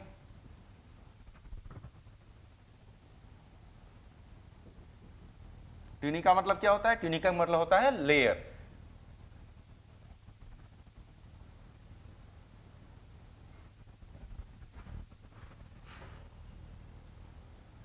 और उसके अंदर हमें क्या दिख रहा है, अब देखिए उसके अंदर फिलहाल इस डॉटेड लाइन की वजह से अगर आप ध्यान से देखें तो इसके अंदर दो तरीके के एरिया डेवलप हो गए। कुछ ऐसे हिस्से हैं जो ट्यूनिका एल्बुजिनिया के अंदर लेकिन डॉटेड लाइन के बाहर की तरफ है, यानी इस हिस्से के बारे में बात कर रहे हैं हम लोग। लेकिन कुछ हिस्से ऐसे हैं जो बिल्कुल बीचों बीच हैं, इस जगह पर यहां मौजूद हैं, दोनों के नाम अलग अलग है। वो हिस्सा जो ट्यूनिका एल्बुजिनिया के अंदर लेकिन इस डॉटेड लाइन के बाहर की तरफ नजर आ रहा है, इस हिस्से को हम लोग नाम देते हैं कॉर्टेक्स। इस हिस्से का नाम है कॉर्टेक्स। आपने सुना भी होगा किसी भी ऑर्गेन स्ट्रक्चर के बाहरी हिस्से को हम लोग जनरली कॉर्टेक्स बुलाया करते हैं, अंदर किसी को जनरली हम लोग मेडुला बुलाया करते हैं। क्लास 11 के सिलेबस को याद कीजिए, किडनी के अंदर भी ऐसी ही हालत थी, बाहर किसी को कॉर्टेक्स, अंदर किसी को हम लोग कहते थे मेडुला। वैसे ही एडिनल ग्लैंड को भी आप याद कीजिए, एडिनल ग्लैंड में भी बाहर किस्सा कहलाता था कॉर्टेक्स, अंदर किस्सा कहलाता था मेडुला। तो किडनी के अंदर भी ऐसे ही कॉर्टेक्स मेडुला था, एडिनल ग्लैंड के अंदर भी ऐसे ही कॉर्टेक्स मेडुला था, और वैसे ही ओवरी के अंदर भी सेम ही है, बाहर का जो हिस्सा दिख रहा है आपको कॉर्टेक्स कहा जाएगा, अब बीचों बीच का हिस्सा कहा जाता है मेडुला। तो चलिए बीचों बीच के हिस्से का नाम फिर से मेडुला रखते हैं। लेकिन क्वेश्चन यहीं पर समाप्त नहीं हुआ, पूछेगा किस टिश्यू से बना है। तो बाहर के जो कॉर्टेक्स है ना, हाईली वेस्कुलर है, जबरदस्त ब्लड सप्लाई है, और ये रेटिकुलर कनेक्टिव टिश्यू से बना है। इसलिए मैं यहां पर लिख भी देता हूं, made up of radicular connective tissue, highly vascular, ध्यान देना है। और जो सबसे अंदर की तरफ जो मेडुला फिलहाल आपका मौजूद है, मेडुला किससे बना है, इसमें स्पेस बहुत है, बहुत ज्यादा एरिया है, बहुत स्पेस है, और ये एरियोलर कनेक्टिव टिश्यू से बना है। ध्यान रखिएगा, हमेशा पूछता है ये सब, तो इसके में हम लोग नाम रख देंगे एरियोलर कनेक्टिव टिश्यू। दोनों की क्या खासियत है, रेटिकुलर कनेक्टिव टिश्यू मतलब cortex highly vascular, blood supply के लिए जाना जाता है, और अंदर के हिस्सा मेडुला जो एरियोलर कनेक्टिव टिश्यू है, हाईली स्पेसियस, जगह के लिए जाना जाता है, और जगह ज्यादा होने की वजह से जहां पर ओवम डेवलप हुआ करेगा। ओवम आप जानते हैं ओवरी के अंदर ओवम डेवलप होता है, तो ओवम डेवलप करना है तो उसको तो स्पेस चाहिए, अगर स्पेस नहीं मिलेगा तो डेवलप कहां से होगा, तो ओवम का न्यूट्रिशन कहां से मिलेगा, कॉर्टेक्स से, क्योंकि रेटिकुलर कनेक्टिव टिश्यू है, ब्लड सप्लाई बहुत जबरदस्त है, इसलिए न्यूट्रिशन उसको मिलने की कमी नहीं होगी। लेकिन खुद ओवम डेवलप कहां पर होगा, तो डेवलप कहां पर होगा, मेडुला में, क्योंकि वहां पर एरियोलर है और स्पेस जबरदस्त है। लेकिन दोनों को मिलाकर, बाहर का कॉर्टेक्स, अंदर का मेडुला मिलाकर अगर एक नाम देना पड़ेगा, इसे हम लोग क्या कहते हैं, इसे हम लोग स्ट्रोमा या मैट्रिक्स कहते हैं। तो इसको हम लोग नाम यहां पर लिखते हैं, this is called as stroma, और इसी को हम लोग कहते हैं मैट्रिक्स। अक्सर लोग यहां पर कंफ्यूज होते हैं क्योंकि एनसीईआरटी में नाम है स्ट्रोमा या मैट्रिक्स है। दैट मींस स्ट्रोमा या मैट्रिक्स क्या है, it is made up of two parts, outer cortex and inner medulla, both of these are together called stroma और मैट्रिक्स। हमेशा ध्यान रखने का। देखिए पर्पस हमने याद दिलाया आपको, फिर से बार बार याद दिला रहे हैं क्योंकि दिमाग में रखने की कॉन्सेप्चुअल पोर्शंस हैं, रखने की जरूरत नहीं होती है, हर चीज को लिखने की भी जरूरत नहीं होती है, दिमाग में बैठाइए कि क्यों है, ऐसा है तो क्यों है, इसी को तो साइंस कहते हैं। तो बाहर का कॉर्टेक्स रेटिकुलर कनेक्टिव टिश्यू बना है, क्यों, क्योंकि हाईली वेस्कुलर है, ब्लड सप्लाई बहुत है, यहीं से ओवम की सारी जरूरत पूरी हुआ करेगी। अंदर के साथ मेडुला जो कि एरियोलर कनेक्टिव टिश्यू बना है, ऐसा क्यों, क्योंकि एरियोलर वो होता है जिसमें स्पेस बहुत है, स्पेस बहुत होगा तो ओवम यहीं पर डेवलप हुआ करेगा। हालांकि दोनों एरिया को मिला के एक नाम देंगे, दिस इज कॉल्ड स्ट्रोमा या मैट्रिक्स। ये मोस्ट बेसिक ट्रांसवर्स सेक्शन हो गया, यानी इसको हम लोग कह सकते हैं टीएस ऑफ ओवरी। लेकिन अब हम लोग क्या करेंगे, फिर से ट्रांसवर्स सेक्शन ऑफ ओवरी पढ़ेंगे, लेकिन इस बार डेवलप करके पढ़ेंगे, इससे ज्यादा एडवांस करके पढ़ेंगे, और वो इमेज भी लगभग आपके एनसीईआरटी में है, इसलिए उसी इमेज को हम लोग फॉलो करने की कोशिश करते हैं जो आपके एनसीईआरटी में है। तो ये एक बेसिक है, ये भी ओवरी का सेक्शन ही है, लेकिन आप एडवांस एक सेक्शन देखेंगे जिसमें आपको ये दिखेगा, जैसे फिलहाल आपको कहने के लिए कैसे कह दे रहे हैं कि इस मेडुला ही वो पोर्शन है जहां पर ओवरी जहां पर ओवरी के अंदर ओवम डेवलप होता है, ओवम डेवलप होता है। लेकिन ओवम तो एक बहुत ही सिंपल सा शब्द है, ओवम के कई रूप होते हैं, अभी इसी इन सारे रूप को आपके सिलेबस में पूछा भी जाता है। यानी कि जिस मेडुला में ओवम डेवलप होते हैं उसके कई रूप होते हैं। किसी का नाम प्राइमरी फॉलिकल होगा, किसी को सेकेंडरी फॉलिकल कहेंगे, किसी को टर्सरी फॉलिकल कहेंगे, किसी को ग्राफियन फॉलिकल कहेंगे। उसके आगे रिलीज होगा तो फिर कॉर्पस ल्यूटियम नाम का स्ट्रक्चर बनता है जिसको आपने सुना होगा। फिर इसी के अंदर कॉर्पस एल्बिकेंस नाम का, यानी जरा सोचिए, प्राइमरी फॉलिकल वो भी मेडुला में, सेकेंडरी फॉलिकल भी मेडुला में, ग्राफियन फॉलिकल भी, टर्सरी फॉलिकल भी मेडुला में, ग्राफियन फॉलिकल भी मेडुला में, कॉर्पस ल्यूटियम भी मेडुला में, कॉर्पस एल्बिकेंस भी मेडुला में। ये सभी ओवम से ही डेवलप हो रहे हैं, यानी ओवम के अलग अलग रूप हैं कह सकते हैं आप। तो कैसे हैं, क्यों आखिर सबका नाम अलग अलग है, उसी को भी आपको सिखाने की कोशिश कर रहे हैं। ये मेडुला में ओवम के इतने सारे रूप की क्या आवश्यकता थी या उनकी क्या इंपॉर्टेंस है। तो अब आपको इस मेडुला में होने वाली घटनाओं से थोड़ा परिचित करा रहे हैं। इसके लिए थोड़ा सा इमेज को और बेहतर तरीके से हम लोग डेवलप करते हैं। बायोम, अगर आपका सपना है डॉक्टर बनने का तो ये सपना पूरा करेगा बायोम इंस्टीट्यूट। आज ही ज्वाइन करें बायोम, नगरा टोली, शिवपुरी, टिलबर्न कॉलोनी, रांची। कुछ क्वेश्चंस हैं आपके, सपोज कीजिए किसी ने हाइलम पूछा, तो मुझे नहीं लगता कि यहाँ पर कोई भी हाइलम जैसा शब्द मैंने यहाँ पर कुछ प्रयोग किया है फिलहाल, इसलिए वो तो बताना मुश्किल है। हालांकि हाइलम बहुत सारे जगह पर होता है, लंग्स में के अंदर प्रवेश करने के रास्ते को भी हाइलम कहते हैं, किडनी के अंदर से जहाँ से डक्ट्स के आर पार होते हैं वहाँ पे उसे भी हम लोग हाइलम ही कहते हैं, लेकिन ऐसा कोई शब्द फिलहाल मैंने प्रयोग किया नहीं, इसलिए हाइलम थोड़ा अनयूजुअल क्वेश्चन है आपका। दूसरा आपने पूछा है कि sir broad ligament is also mesentery. ठीक है, ब्रॉड लिगामेंट, जो देखिए मेजेंट्री सिर्फ 3 ही थे। जब तक कोई यूट्रस से जुड़ा था उसको हम लोग नाम देते थे मेजोमेट्रियम, फैलोपियन ट्यूब से जुड़ा था तो कहते थे मेजोसाल्पिंग्स, ओवरी से जुड़ा था तो उसको मेजोवेरियन कहते थे। लेकिन जो लिगामेंट्स, जो ब्रॉड लिगामेंट है, ओवेरियन लिगामेंट, जरा सोचिए नाम में ही लिगामेंट है, तो अगर वो लिगामेंट है यानी मेजेंट्री नहीं है, क्योंकि लिगामेंट तो एक दूसरे टिश्यू से बनते हैं। तो जो ब्रॉड लिगामेंट था, जो ओवेरियन लिगामेंट था उस इमेज में, वो मेजेंट्री नहीं है, दे आर लिगामेंट्स। और लिगामेंट किसे बनते हैं, येलो इलास्टिन कनेक्टेड टिश्यू से बनने वाले मटेरियल्स को हम लोग लिगामेंट्स कहते हैं। एग्जैक्टली वही टिश्यू जो कि बोन को बोन से बांधता है, लिगामेंट्स। तो एग्जैक्टली जब आप कहेंगे कि भाई बोन को बोन से बांधने वाले को लिगामेंट कहते हैं, तो फिर यहाँ पर तो ऐसा कोई बोन को बोन से जोड़ने वाला मामला नहीं दिखता। लिगामेंट क्यों, क्योंकि टिश्यू सेम है ना, येलो इलास्टिन कनेक्टेड टिश्यू है, तो लिगामेंट्स जो है वही सेम नेचर यहाँ पर है, इसलिए इसे भी लिगामेंट कहते हैं। तो ये मेजेंट्री नहीं है बल्कि लिगामेंट्स है। हाँ, थोड़े से जागरूकता वाले क्वेश्चंस आपके यहाँ पर देखने को मिल रहे हैं कि क्या फीमेल में जो स्टमक की जो साइज है क्या छोटी होती है मेल की तुलना में, क्योंकि जैसे कि इन सारे स्ट्रक्चर्स को अकोमोडेट कर सकें। देखिए ऐसे तो देखा जाए तो स्ट्रक्चरल पॉइंट ऑफ व्यू से बहुत सारे चेंजेज होते हैं, फीमेल्स में बहुत सारे चेंजेज होते हैं, जिससे कि इन सारे स्ट्रक्चर्स को अकोमोडेट भी कर सकें और फंक्शनली विजुअल बना सकें। जैसे आगे जाकर आप देखेंगे भी, जैसे आपने सुना भी होगा लंग्स, ब्रीदिंग को याद कीजिए। ब्रीदिंग में मुख्यतः हम लोग 2 तरीके के मसल्स का प्रयोग किया करते थे, इंस्पायरेशन एक्सपायरेशन में। पहला डायफ्राम को रेगुलेट करने वाले मसल्स का प्रयोग किया करते थे, जिसको फ्रेनिक मसल, रेडियल मसल या डायफ्रामेटिक मसल कहते थे, और दूसरा रिब्स के बीच के मसल्स को हम लोग ऑपरेट करते थे, जिसका नाम था एक्सटर्नल इंटरकॉस्टल मसल। तो देखिए मेल में क्या होता है कि मेल में डायफ्राम का प्रयोग बहुत होता है, डायफ्राम का प्रयोग मेल में बहुत होता है, और जो एक्सटर्नल इंटरकॉस्टल मसल है इसका प्रयोग बहुत कम होता है मेल में। लेकिन फीमेल में जस्ट अपोजिट है, फीमेल्स में ये एक्सटर्नल इंटरकॉस्टल मसल यानी थोरैक्स को आगे पीछे बढ़ाना ज्यादा काम होता है, क्योंकि डायफ्राम मूवमेंट फीमेल्स में स्पेशली ड्यूरिंग प्रेगनेंसी काफी कम होती है, क्योंकि चाइल्ड अंदर ग्रो कर रहा होगा। तो ऐसे तो बहुत सारे स्ट्रक्चरल और फंक्शनल चेंजेस देखने को मिलते ही है, तो ऑब्वियस साइज में डिफरेंस तो होते ही है।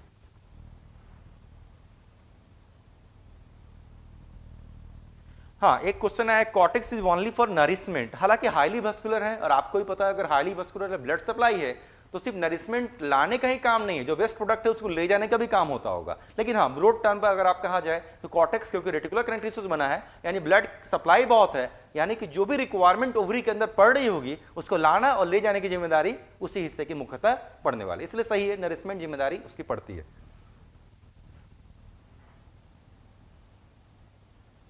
हाँ, दरअसल कॉर्टेक्स और मेडुला के बीच का लेयर डिसकंटिन्यूअसली है। दरअसल कॉर्टेक्स और मेडुला के बीच में कोई डिस्टिंक्ट लाइन नहीं होता, क्योंकि मुझे आपको थोड़ा समझाना था, इसलिए मैंने क्या किया कुछ डॉटेड लाइंस उसको दिखाने की कोशिश की। लेकिन कॉर्टेक्स और मेडुला के बीच में कोई ऐसा कोई डायरेक्ट सेपरेशन या डिस्टिंक्ट लाइन मौजूद नहीं होता। लेकिन अगर उसका सेक्शन अगर आप स्लाइड में कभी देखने का मौका मिले आपको, तो आप देखेंगे हाँ, इतना जरूर स्पष्ट हो जाएगा कि ये एरिया कुछ अलग दिखता है और ये अंदर का एरिया कुछ अलग दिख रहा है। यानी ये तो जरूर विजिबल होगा कि दोनों का लुक अलग है, लेकिन ऐसा कोई स्पेशल लाइंस मौजूद नहीं है, बिल्कुल डिस्टिंक्ट लाइन नहीं होता। बिल्कुल हाँ, कोई लेयर जैसी नहीं होती, कॉर्टेक्स और मेडुला के बीच में वाकई कोई लेयर नहीं होती। लेकिन हाँ, आंखों से अगर देखा जाए तो स्पष्ट अच्छे से पता जरूर चलेगा कि ये अलग दिख रहा है, ये अलग। जैसे आप डस्टर को देख रहे हैं जरा देखिए, डस्टर को देख रहे थे, बाहरी हिस्सा ओब्वियसली अलग तरीके दिख रहा है, ये नीचे का हिस्सा बिल्कुल अलग दिख रहा है। लेकिन वैसा थोड़े कि दोनों के बीच में हमने कुछ मेम्ब्रेन बिछा कर रखा है, ऐसा कुछ नहीं बिछाया है, दोनों आपस में है, लेकिन हाँ डिस्टिंक्ट जरूर है, डिफरेंशिएट कर पा रहे हैं। वैसी हालत कॉर्टेक्स और मेडुला की होती है, कोई खास लेयर बीच में नहीं होता।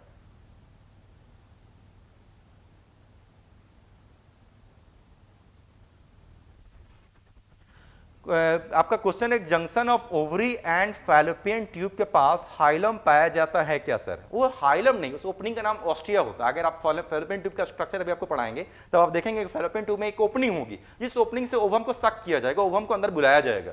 तो जनरली ओपनिंग जरूर मौजूद है, लेकिन अगर आप उस ओपनिंग को हाइलम कह रहे हैं तो इट्स रॉन्ग, उस ओपनिंग का नाम ऑस्टिया होता है। इसलिए मैंने थोड़ी देर पहले भी आपको रिपीट किया कि हाइलम नाम की ओपनिंग यहां पर दरअसल मौजूद नहीं है। हाँ, हो सकता है कहीं पर लिखा हुआ आपको जरूर मिले, हाइलम जरूर लिखा मिल जाए, मैं डिनाई नहीं कर रहा, लेकिन ऐसा कोई मेडिकल टर्म नहीं होता। This is called ostia, not hilum.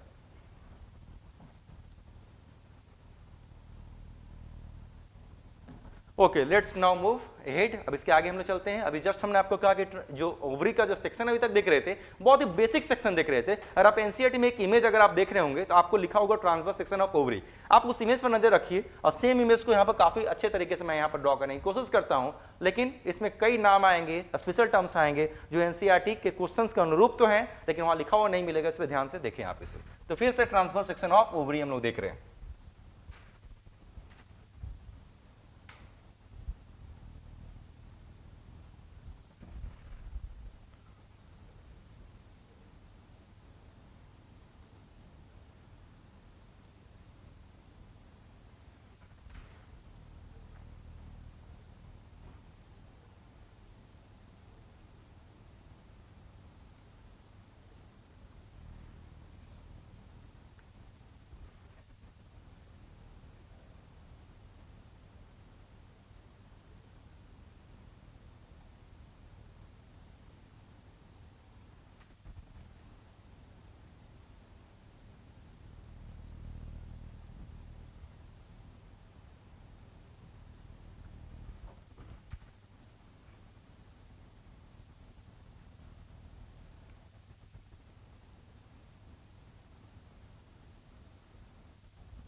पहले मुझे बना लेना होगा, जिससे कि मुझे समझाना आपके लिए आसान हो थोड़ा सा।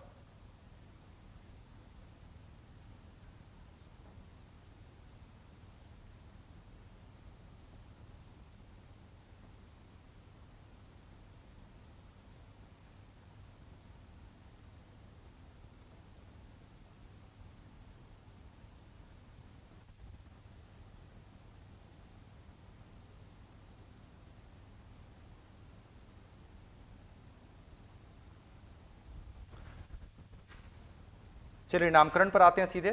बाहर की तरफ अभी भी सेम उसी तरीके से हम लोग, दरअसल एक ओवरी का स्ट्रक्चर है, ट्रांसवर्स सेक्शन हमने देखा।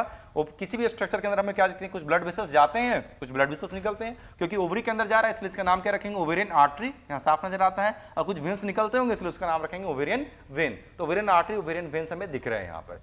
सबसे बाहर में सेल की सेम टू सेम लेयर है, इसको अभी थोड़ी देर पहले हमने बताया था। सबसे बाहर में क्यूब लाइक सेल्स होते हैं, और क्यूब लाइक सेल्स के लिए लेयर को हम नाम देते हैं germinal cuboidal epithelial tissue, germinal cells है।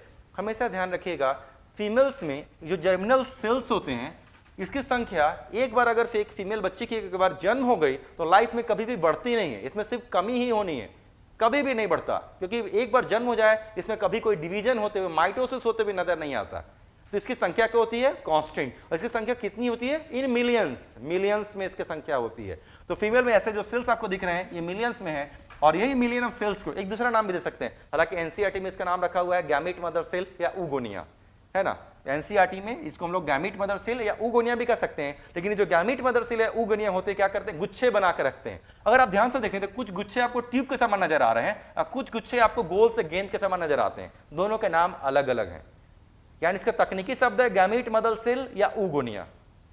लेकिन सिंपल बिल्कुल इंग्लिश में से क्या कह सकते हैं, एग, अंडा, एग इंग्लिश में लोग कह सकते हैं। क्योंकि अंडे का गैमीट मदर सेल ऊगोनिया मतलब एग का एक ट्यूब है, इसलिए इस स्ट्रक्चर को एक ट्यूब कहा जाता है। और ये जो गोल सा गेंद जैसा गुच्छा है इसको एक नेस्ट कहते हैं। नेस्ट जिस तरीके चिड़िया का घोंसला होता है एग्जैक्टली वैसा ही नजर आएगा। यानी आपको सारे के सारे अंडे ही हैं, सारे के सारे ऊगोनिया ही हैं, सारे के सारे गैमीट मदर सेल ही हैं, या आप इसको एक कह सकते हैं, लेकिन एक जो ट्यूब लाइक है उसे हम लोग कहते हैं एग नेस्ट, और जो गुच्छे के समान इसे हम लोग कहते हैं सॉरी जो एक जो ट्यूब लाइक है इसे कहते हैं एक ट्यूब, और जो गुच्छे के समान इसे हम लोग कहते हैं एग नेस्ट। और ये बिल्कुल फैले पड़े हैं, चारों तरफ फैले पड़े हैं, चारों तरफ हैं। मैं ड्रॉ नहीं कर रहा हूं क्योंकि जगह की थोड़ी सी कमी पड़ रही है। इमेजिन करना है, अब आगे ध्यान से सुनना है। इसी में से हर एक महीने कोई भी एक सेल, इमेजिन कीजिए किसी भी एक सेल को यहां से बाहर निकालते, ये एक सेल यहां से दिख रहा है, इस एक सेल को हमने क्या किया, यहां से बाहर निकाला। इसी में से किसी एक सेल को हमने आगे बाहर निकाला, यानी गैमीट मदर सेल या उगोनिया है। ये गैमीट मदर सेल या उगोनिया जब बाहर निकला रहता है, जब आगे की तरफ प्रोसीड करता है, काफी डिटेल में पढ़ेंगे इसी चैप्टर में आगे डिटेल, लेकिन अभी उतना डिटेल बताने से काफी कंफ्यूजिंग हो सकता है, इसलिए बेसिक शब्द इस्तेमाल कर रहे हैं। तो अंदर की ये जो गैमीट मदर सेल या उगोनिया, इसको क्या किया जाता है, एक छोटे से लेयर से कवर्ड फिलहाल नजर आता है, छोटे से लेयर से कवर्ड नजर आता है, क्योंकि काफी इंपॉर्टेंट स्ट्रक्चर है, इसको कवरिंग चाहिए थी। जब एक गैमीट मदर सेल या उगोनिया जब एक छोटे से कवरिंग से घिरा हुआ नजर आता है, इसका नाम है प्राइमरी फॉलिकल। ध्यान से कैच कीजिए, ये सारे वर्ड्स हमेशा इस चैप्टर में रिपीट हुआ करेंगे। तो बीचों बीच बैठा हुआ है गैमीट मदर सेल या उगोनिया, बार बार नाम रिपीट नहीं करेंगे। बीचों बीच कौन बैठा हुआ है, गैमीट मदर सेल या उगोनिया, इसके आसपास कुछ लेयर की कवरिंग है, तो इसका नाम है प्राइमरी फॉलिकल। कुछ समय के बाद क्या होगा, अब डेवलपमेंट की बात आती है। कुछ समय के बाद फिर से वापस आते हैं, बीचों बीच कौन बैठा हुआ है, गैमीट मदर सेल उगोनिया, लेकिन बाहर में तो एक ही लेयर थी ना, कुछ और लेयर डेवलप हो गए, एक के जगह कुछ और लेयर डेवलप हो गए, देखिए नाम बदल गया, इसका नाम पड़ गया सेकेंडरी फॉलिकल। तो primary follicle secondary follicle develop हो गया। बीचों बीच अभी भी कौन है, same gamete mother cell oogonia ही बैठा हुआ है, फिर से डेवलपमेंट होगा, अभी भी सेम उसी तरीके से बीचों बीच अभी भी गैमीट मदर सेल या उगोनिया ही बैठा हुआ है। लेकिन अब क्या होगा, अभी तो सिर्फ कुछ लेयर थे तो उसका नाम लोग सेकेंडरी फॉलिकल कह रहे थे ना, लेकिन अभी क्या होंगे, कुछ और लेयर्स डेवलप हो जाएंगे, कुछ और लेयर्स डेवलप हो जाएंगे, और इसके अंदर कुछ फ्लूइड भी एक्युमुलेट हो जाएगा। सिर्फ कुछ लेयर्स ही नहीं डेवलप हुए, बल्कि इसके अंदर कुछ फ्लूइड भी एक्युमुलेट हो गया, इसका नाम चेंज हो गया, इसका नाम हो गया टर्सरी फॉलिकल। तो चाहे वो प्राइमरी फॉलिकल हो या सेकेंडरी फॉलिकल हो या टर्सरी फॉलिकल हो, बीचों बीच कौन बैठा हुआ है, बीचों बीच तो गैमीट मदर सेल या उगोनिया ही है। उसमें कुछ फिलहाल डेवलपमेंट हो रहा है या नहीं हो रहा, बाद में देखेंगे, लगभग मान के चलिए नहीं हो रहा अभी, है ना। तो बीचों बीच गैमीट मदर सेल या उगोनिया बैठा हुआ है, कुछ एक लेयर की कवरिंग मान लेते हैं तो नाम था प्राइमरी फॉलिकल, कुछ और कवरिंग डेवलप हो गए तो नाम पड़ गया सेकेंडरी फॉलिकल, कुछ और कवरिंग डेवलप हो गए और साथ में फ्लूइड भी आ गए तो उसका नाम पड़ गया टर्सरी फॉलिकल। अब इसके बाद बहुत ज्यादा चेंज होगा, अब इसमें बहुत ज्यादा चेंज हुए, अब उस चेंज को यहां पर पढ़ाने का मौका नहीं है, लेकिन इसी चैप्टर में आगे जब गैमीट कैसे बनता है, जब हम लोग oogenesis देखेंगे कि ओवम कैसे बनता है, पूरा साइंस देखेंगे, तो इसी चैप्टर में बहुत डिटेल में पढ़ाना होगा। लेकिन फिलहाल सिर्फ स्ट्रक्चर के हिसाब से आपको एक पहचान बता रहे हैं। अब फिर से आते हैं, इसका नाम रखे थे प्राइमरी फॉलिकल, इसका नाम रखे सेकेंडरी फॉलिकल, इसका नाम रखे टर्सरी फॉलिकल। देखिए देखने में काफी डिफरेंस है, कुछ कवरिंग थे, कुछ और कवरिंग बने, कुछ और कवरिंग के साथ फ्लूइड भी आ गया, नाम चेंज करते चले गए। अब क्या हुआ, बहुत मेजर डेवलपमेंट हुआ। बीच में भी जो सेल बना हुआ था उसमें भी काफी डेवलपमेंट हुए, और यही नहीं, जो उसके आसपास जो कवरिंग थी उस कवरिंग में भी बहुत इंप्रूवमेंट हुआ, और उसने अपने साइज को क्या किया, बहुत ज्यादा विकसित कर लिया, बहुत बड़े साइज का हो गया। अभी भी फ्लूइड्स है, सब चीज की मात्रा बहुत बढ़ गई, और इसी का नाम चेंज हो गया। इसी को कहते हैं ग्राफियन फॉलिकल, इसी का नाम होता है मैच्योर फॉलिकल। इस बार बहुत चेंज है, लेकिन तो प्राइमरी फॉलिकल से सेकेंडरी फॉलिकल में बहुत चेंज नहीं था, सिर्फ कुछ कवरिंग बढ़े। सेकेंडरी से टर्सरी में भी बहुत चेंज नहीं था, कुछ कवरिंग बढ़े और फ्लूइड बढ़ा, फ्लूइड चला आया। लेकिन टर्सरी के बाद ग्राफियन फॉलिकल के बीच में बहुत सारे स्टेप्स हुए होंगे, और ये पूरी तरीके से विकसित हो चुका। और सिंपल इसी को हम लोग ग्राफियन फॉलिकल, क्योंकि पूरी तरीके से विकसित हो गया, इसलिए लोग इसे मैच्योर फॉलिकल भी कहते हैं। और इसी ग्राफियन फॉलिकल या मैच्योर फॉलिकल के इसी इमेज को, जब इस इमेज को मैं यहां पर मिटाऊंगा, इसी ग्राफियन फॉलिकल या मैच्योर फॉलिकल की इमेज को मैं काफी बेहतरीन तरीके से बनाऊंगा, जो एनसीईआरटी में नहीं है, लेकिन क्वेश्चंस भरे पड़े मिलेंगे।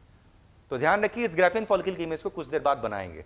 लेकिन अब आगे क्या होगा, आगे अब बहुत सारे डेवलपमेंट होने, क्योंकि हमें तो ओवम को निकालना है। अभी तो सारी चीज कहां पर हो रहे हैं, सारी चीज घटनाएं तो ओवरी के अंदर है, लेकिन हमें तो ओवम बाहर निकालना है। फिर से आते हैं, अगले इमेज पर आते हैं, कई सारे डेवलपमेंट होंगे। और होगा क्या, इसके बीच का ये जो ग्राफियन फॉलिकल है, मैच्योर फॉलिकल है, इसके बीच का इमेजिन कीजिए एक बहुत बड़ा हिस्सा, इसी को हम लोग ओवम नाम देने वाले हैं।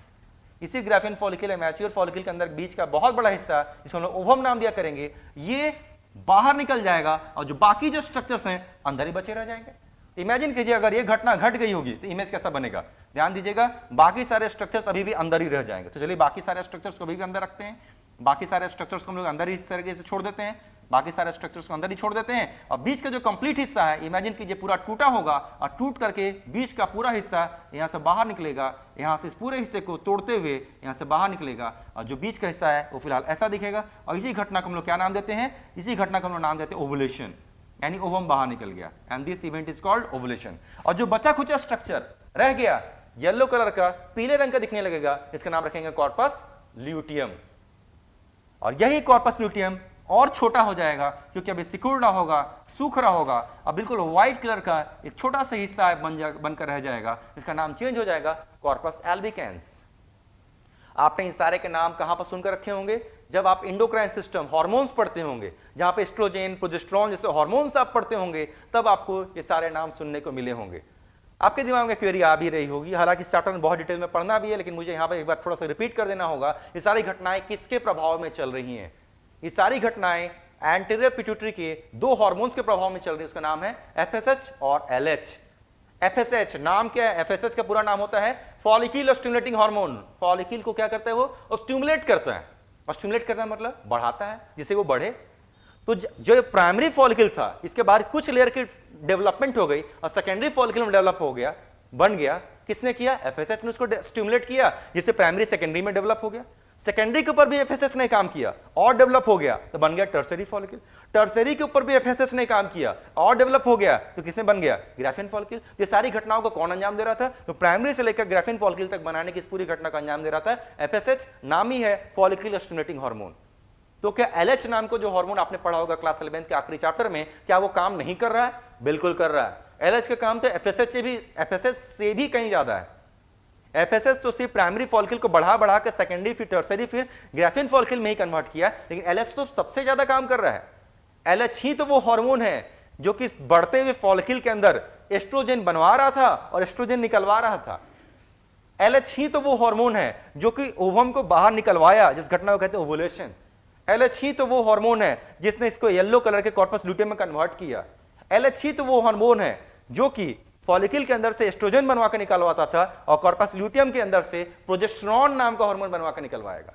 जब तक फॉलिक्यूल था उसके अंदर बनते थे एस्ट्रोजन और निकलते थे एस्ट्रोजन, लेकिन जब ओवुलेशन हो गया अब क्या बनने लगा? प्रोजेस्टेरोन, और निकलेगा भी प्रोजेस्टेरोन। कौन करवा रहा है? ये सब काम करवा रहा है एलएच। और यही नहीं, जब व्हाइट कलर का कॉर्पस एल्बिकेंस बनेगा, अब इसके अंदर एक नया हार्मोन बनने लगा रिलैक्सिन, ये भी एलएच ही बनवा रहा है, एलएच निकलवा रहा है। यानी ओवरऑल देखा जाए तो इतने सारे स्ट्रक्चर्स में से टोटल 3 तरीके के हार्मोन्स आ रहे हैं। जब तक फॉलिक्यूल बढ़ रहा था उसके अंदर क्या बनते थे? एस्ट्रोजन, और निकलता भी था एस्ट्रोजन। जब ओवुलेशन हो गया, कॉर्पस ल्यूटियम नाम का स्ट्रक्चर बना येलो कलर का, अब बनने लगा प्रोजेस्टेरोन, निकलने लगा प्रोजेस्टेरोन। और जब व्हाइट कलर का कॉर्पस एल्बिकेंस हो गया, अब इसके अंदर बनने लगा रिलैक्सिन, निकलने भी लगा रिलैक्सिन। ये सारे काम कौन करवा रहा था? एलएच। तो एफएसएच का एक ही फंक्शन होता है, ये अकॉर्डिंग टू हार्मोन है, मुझे बार बार याद दिलाने की जरूरत नहीं है, लेकिन अक्सर लोगों का पोर्शन बहुत कमजोर हो चुका रहता है। तो एफएसएच की वजह से प्राइमरी से, सेकेंडरी से, टर्सरी से ग्राफिन फॉलिक्यूल बना। एफएसएच का यही फंक्शन था। एलएच के 4 फंक्शन हो गए, फॉलिक्यूल, ग्रोइंग फॉलिक्यूल में से एस्ट्रोजन बनवाना निकलवाना, फिर ओवुलेशन करवाना, फिर कॉर्पस ल्यूटियम में से प्रोजेस्टेरोन बनवाना निकलवाना, और कॉर्पस एल्बिकेंस में से रिलैक्सिन को बनवाना और निकलवाना। ये सारे फंक्शंस एलएच नाम का हार्मोन ही करता है। यानी एलएच के फंक्शंस बहुत ज्यादा हैं according to, as compare to FSH. FSH से कंपेयर करें तो चलिए, उम्मीद करते हैं यहां पर लेबलिंग कुछ कर देना चाहिए मुझे। और उसके बाद मैं यहां पे क्या करूंगा, इस ग्राफिन फॉलिक्यूल के एक इमेज को मैं डेवलप करूंगा जिससे ये आपको समझ में आ सके। जिसे यहां पर आपको दिख रहा, मैंने कहा कि इसमें कई सारे लेयर्स हैं, कई सारे कवरिंग्स हैं, तो हर कवरिंग का नाम क्या है और उसका इंपॉर्टेंस क्या है, ये सब क्वेश्चन में दिखेगा। यानी इसमें कई सारे लेवल्स होंगे, कई सारे कवरिंग्स। आपको यहां पर जो डॉट्स दिख रहे हैं, डॉट्स एग्जैक्टली क्या है? सेल्स हैं। इसमें कई सारे सेल क्लियर होंगे। अगर बाहर से अंदर की तरफ बढ़ेंगे, जब इसके इमेज को आपको बनाएंगे तो आप देखेंगे बाहर के अंदर कई सारे सेल के नाम आएंगे, जिसको हम लोग theca externa, theca interna, granulosa cells, germ हीलिया cumulus oophorus, discus proligerus, corona radiata, zona pellucida, vitelline membrane, कई सारे नाम आएंगे। और इन सारे नाम जो भी इसके लेयर्स में आएंगे, सभी की इंपॉर्टेंस होगी और वो काफी इंपॉर्टेंट क्वेश्चंस में भी कंसीडर होते हैं, जिससे क्वेश्चंस आपके अक्सर आते रहते हैं कि आखिर किस लेयर का काम क्या था या किस लेयर का कहां पर हमने इस्तेमाल किया। क्योंकि जब स्पर्म आएगा फर्टिलाइजेशन करने के लिए, फ्यूजन करने के लिए, तो इन सारे लेयर्स उसका क्या होगा? सामना होगा। थोड़ी देर पहले हम लोग यहां पर पढ़ने की कोशिश भी कर रहे थे, एक समय स्पर्म का स्ट्रक्चर भी पढ़ेंगे, क्योंकि स्पर्म को जब ओवम के साथ फर्टिलाइज करना होगा तो उसे क्या करना होगा? इसे सारे लेयर्स को क्रॉस करके आगे बढ़ना होगा। तो आखिर ऐसी जब आप लेयर्स के नाम जानेंगे तभी तो ये समझेंगे कि उसे कैसे तोड़ा जाता है। ये सारे फंक्शन के क्वेश्चंस अक्सर आते रहते हैं। तो चलिए, इसमें लेबलिंग मैं करता हूं और फिर लेयर्स को फिर ग्राफिन फॉलिक्यूल की इमेज से होते हुए आगे बढ़ाना होगा, है ना sir?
Function of fluid inside follicle, एक क्वेश्चन मुझे दिख रहा है, उस जो स्पेस होता है उस स्पेस को हम लोग कहते हैं हम लोग एंट्रम, उसके अंदर जो फ्लूइड आपको यहाँ पर मिलेगा उस फ्लूइड का नाम रखा करेंगे लिकर फॉलिकुलाई।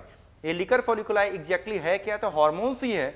जब तक ये फॉलिकल ग्रो होता रहता है, पहले भी मैंने कहा इसके अंदर एस्ट्रोजन नाम के हार्मोन बनते हैं तो स्टोर्ड भी होते होंगे, तो कुछ हद तक हार्मोन्स हैं जो स्टोर्ड हैं और समय समय पर निकलते भी रहते हैं। तो यही आपका फंक्शन है, दैट मींस ये कुछ और नहीं बल्कि एस्ट्रोजन नाम का हार्मोन ही है। तो function of fluid inside the follicle हमने बताया एस्ट्रोजन नाम का हार्मोन ही है। सवाल है कि जो कॉर्पस ल्यूटियम येलो कलर का था वो व्हाइट कलर के कॉर्पस एल्बिकेंस में कन्वर्ट क्यों हो जाता है। सिंपल सी बात है, ये जो कॉर्पस ल्यूटियम नाम का स्ट्रक्चर है जहां से प्रोजेस्टेरोन नाम का हार्मोन आता है, ये तभी तक मेंटेन रहेगा अगर प्रेगनेंसी हो जाती है। अगर इस ओवम का फर्टिलाइजेशन हो जाएगा तो ओब्वियसली जायगोट बनेगा, तब तो चाइल्ड फॉर्मेशन की तरफ आगे मामला बढ़ गया। तो ऐसी स्थिति में जो कॉर्पस ल्यूटियम नाम का स्ट्रक्चर है जो कि येलो कलर का दिख रहा है, जहां से प्रोजेस्टेरोन नाम का हार्मोन्स आते हैं, ये थ्रू आउट प्रेगनेंसी जारी रहेगा, क्योंकि प्रोजेस्टेरोन को प्रेगनेंसी हार्मोन कहते हैं, क्योंकि मेंटेन रहेगा तभी तो प्रोजेस्टेरोन आएगा, और जब प्रोजेस्टेरोन आएगा तभी तो प्रेगनेंसी मेंटेन होगी। लेकिन इमेजिन कीजिए कि अगर ओवम का फर्टिलाइजेशन ही नहीं हुआ, तो अगर ओवम का फर्टिलाइजेशन ही नहीं हुआ तो प्रेगनेंसी नहीं हो रही, अगर प्रेगनेंसी नहीं हो रही तो प्रोजेस्टेरोन की जरूरत नहीं है, अगर प्रोजेस्टेरोन की जरूरत नहीं है तो कॉर्पस ल्यूटियम की भी जरूरत नहीं है, और कॉर्पस ल्यूटियम की भी जरूरत नहीं, तो क्या होगा, ये एक दूसरे एक सिकुड़ जाएगा, सूख जाएगा, एक दूसरे स्ट्रक्चर कन्वर्ट हो जाएगा, नाम होगा कॉर्पस एल्बिकेंस। और क्योंकि सिकुड़ उसकी न्यूट्रिशन खत्म हो रही है, इससे उसका कलर येलो की जगह व्हाइट में कन्वर्ट हो जाएगा। और ऐसी स्थिति में जरूरी नहीं कि रिलैक्सिंग हार्मोन निकाले भी, है ना। इसलिए ऐसा नहीं कि हार्मोन कभी नहीं बनता, अगर चाइल्ड बर्थ की बारी आएगी तो सेम स्ट्रक्चर से रिलैक्सिन बनेगा, लेकिन अगर प्रेगनेंसी की नहीं तो चाइल्ड बर्थ की भी बारी नहीं आएगी, वैसी स्थिति में कॉर्पस एल्बिकेंस से रिलैक्सेंस बनाने की भी कोई आवश्यकता नहीं है। तो सिंपल सी बात है, अगर फर्टिलाइजेशन होगा तो ये मेंटेन होगा, ये मेंटेन होगा तो 9 मंथ्स रहेगा, तब ये तो दिखेगा ही नहीं, अब ये सीधे चाइल्ड बर्थ के समय दिखेगा। और अगर फर्टिलाइजेशन नहीं हुआ तो तत्काल ये ल्यूटियम एल्बिकेंस में कन्वर्ट होगा और फिर से एक नए फॉलिकल की फॉर्मेशन होगी, क्योंकि आप जानते हैं हर महीने एक ही फॉलिकल की डेवलपमेंट होती है और हर महीने एक ही ओवम की आवश्यकता पड़ती है, ये हर महीने एक ही घटना घट रही। Function of Graafian function, Graafian function नहीं, ग्राफियन फॉलिकल होता है, ये ग्राफियन फॉलिकल है। अभी आपको मैंने कहा यही वो ग्राफियन फॉलिकल है, इसके स्ट्रक्चर को भी मुझे पढ़ाना बाकी है डिटेल में, ठीक है। लेकिन आप देखेंगे ग्राफियन फॉलिकल में कई सारे लेयर्स होंगे और सबके फंक्शंस अलग अलग होंगे, तो मुझे इससे पहले पढ़ाने का मौका आने दीजिए। उम्मीद करते हैं सारे फंक्शंस भी आप समझ जाएंगे कि ग्राफियन फॉलिकल का क्या फंक्शन होगा।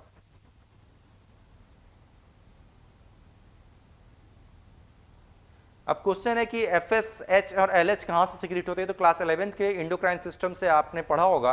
FSH और LH नाम का हार्मोन एंटीरियर पिट्यूटरी से आता है, वो भी हाइपोथैलेमस के इन्फ्लुएंस से आता है, जहां से एक दूसरा हार्मोन भी आता रहता है, नाम होता है GnRH, गोनाडोट्रोपिन रिलीजिंग हार्मोन। तो ये क्लास 11th के सिलेबस को थोड़ा रिवाइज करने की आवश्यकता है आपको, लेकिन फिर भी इस चैप्टर में भी जहां जहां उसकी आवश्यकता पड़ेगी मैं कोशिश करूंगा उससे आपको याद दिलाऊं अच्छे तरीके से और फिर यहाँ पर उसे अप्लाई करूं। तो FSH और LH एंटीरियर पिट्यूटरी के हार्मोन्स होते हैं।